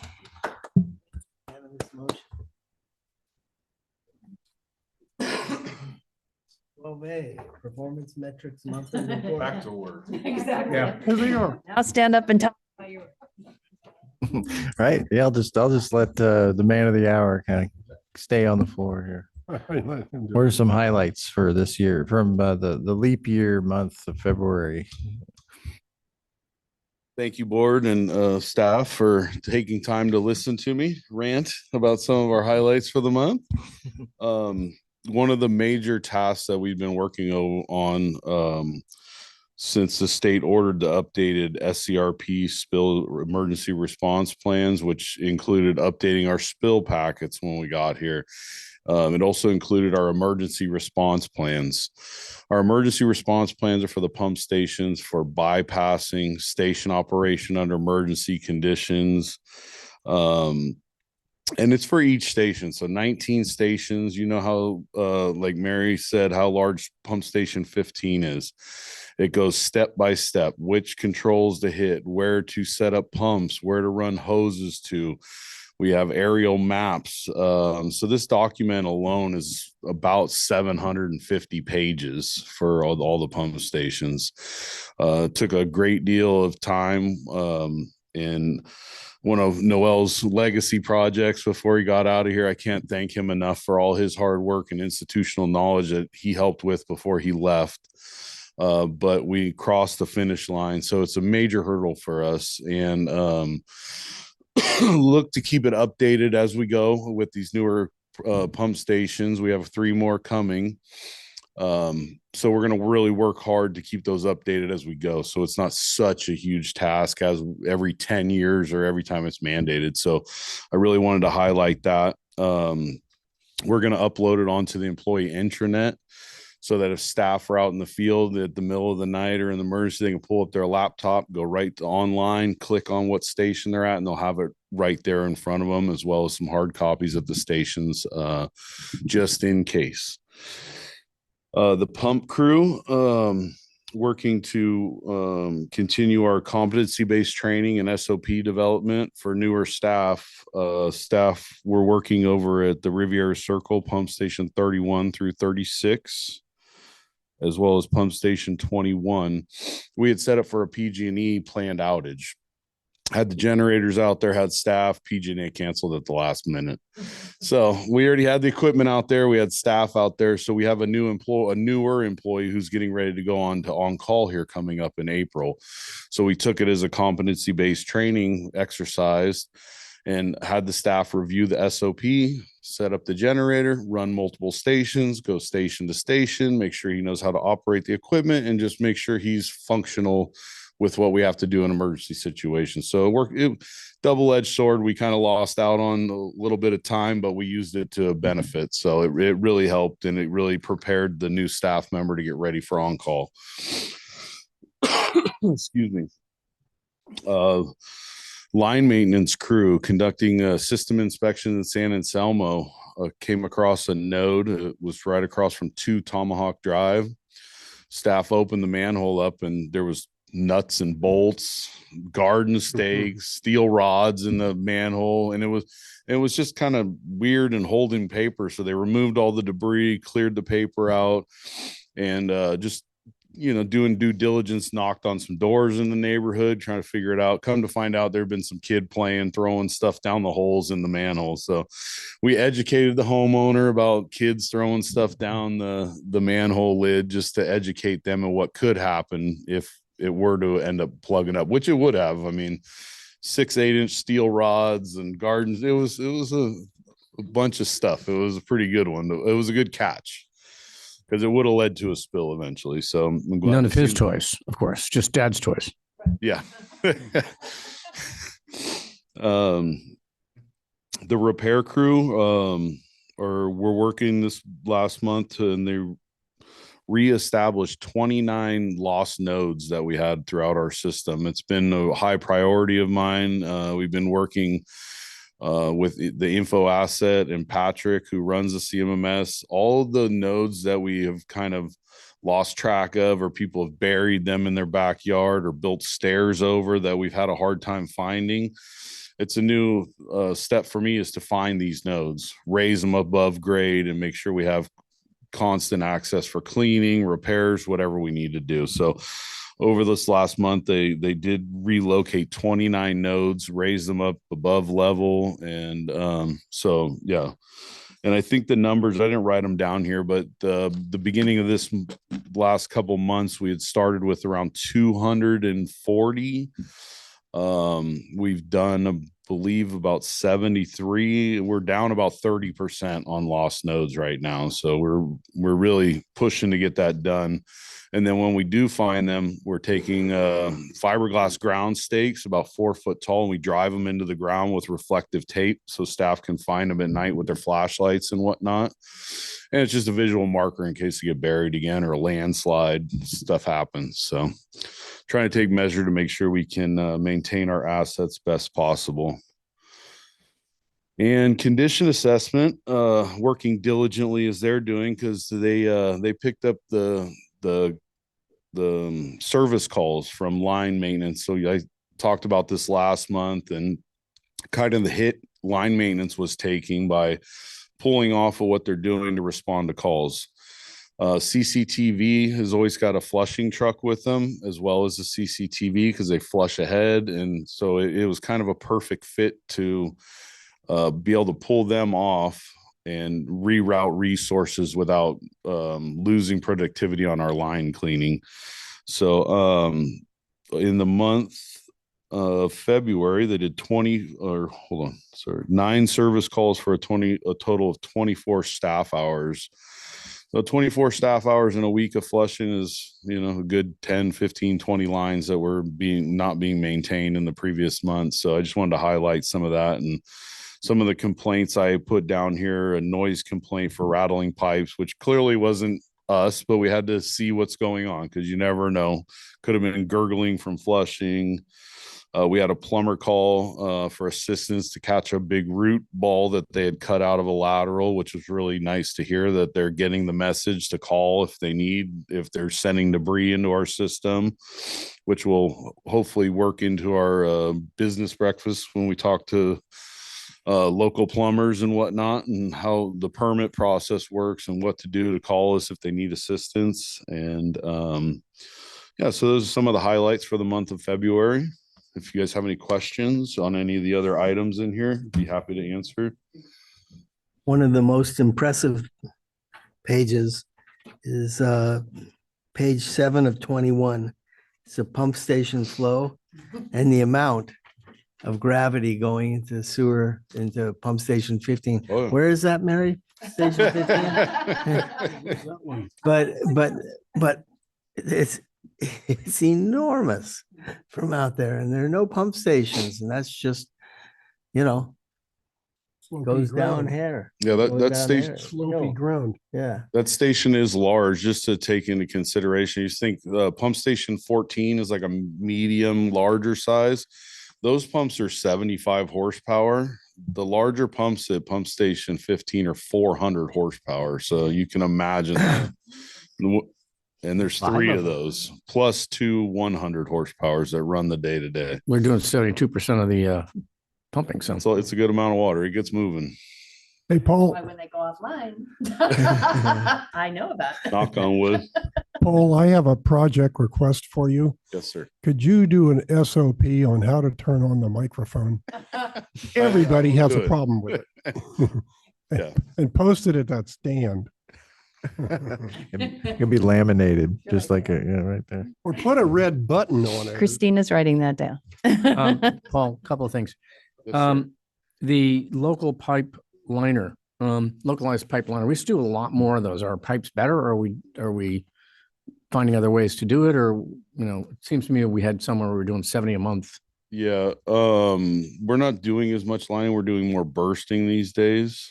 Correct me if I'm wrong, Steve, But he's talking about in-house. I'm sorry. Localized You're pipe talking liner. about the internal pipe repair patches. Yes. Mhm. What were you? What We was used to do a lot more.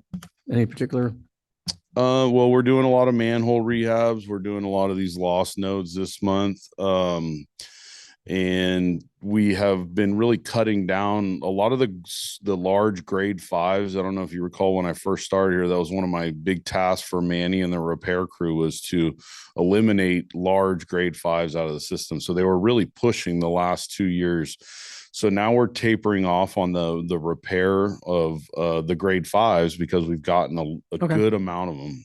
So now we're working to They're working to improve the lines that are on 6-month flushing lines. So lines that are high frequency for flushing, we have to run all the way around town to get this line, that line. We're working more on specifically targeting certain areas. So we can reduce the line flushing and better maintain the system. So they're doing a lot more dig work. They're doing a lot more manhole rehabs. But we're still out there doing them. Steve got to go do one. I don't think I don't think they let him loose with the epoxy, but he was out there. I wasn't doing anything. The SSOs. So we had 2 SSOs. Yes, sir. One was fog and one was, I've lost the page. I think. The other on Butterfield was actually a point repair. So the old point repair, again, as I started here, we had been revisiting some of our point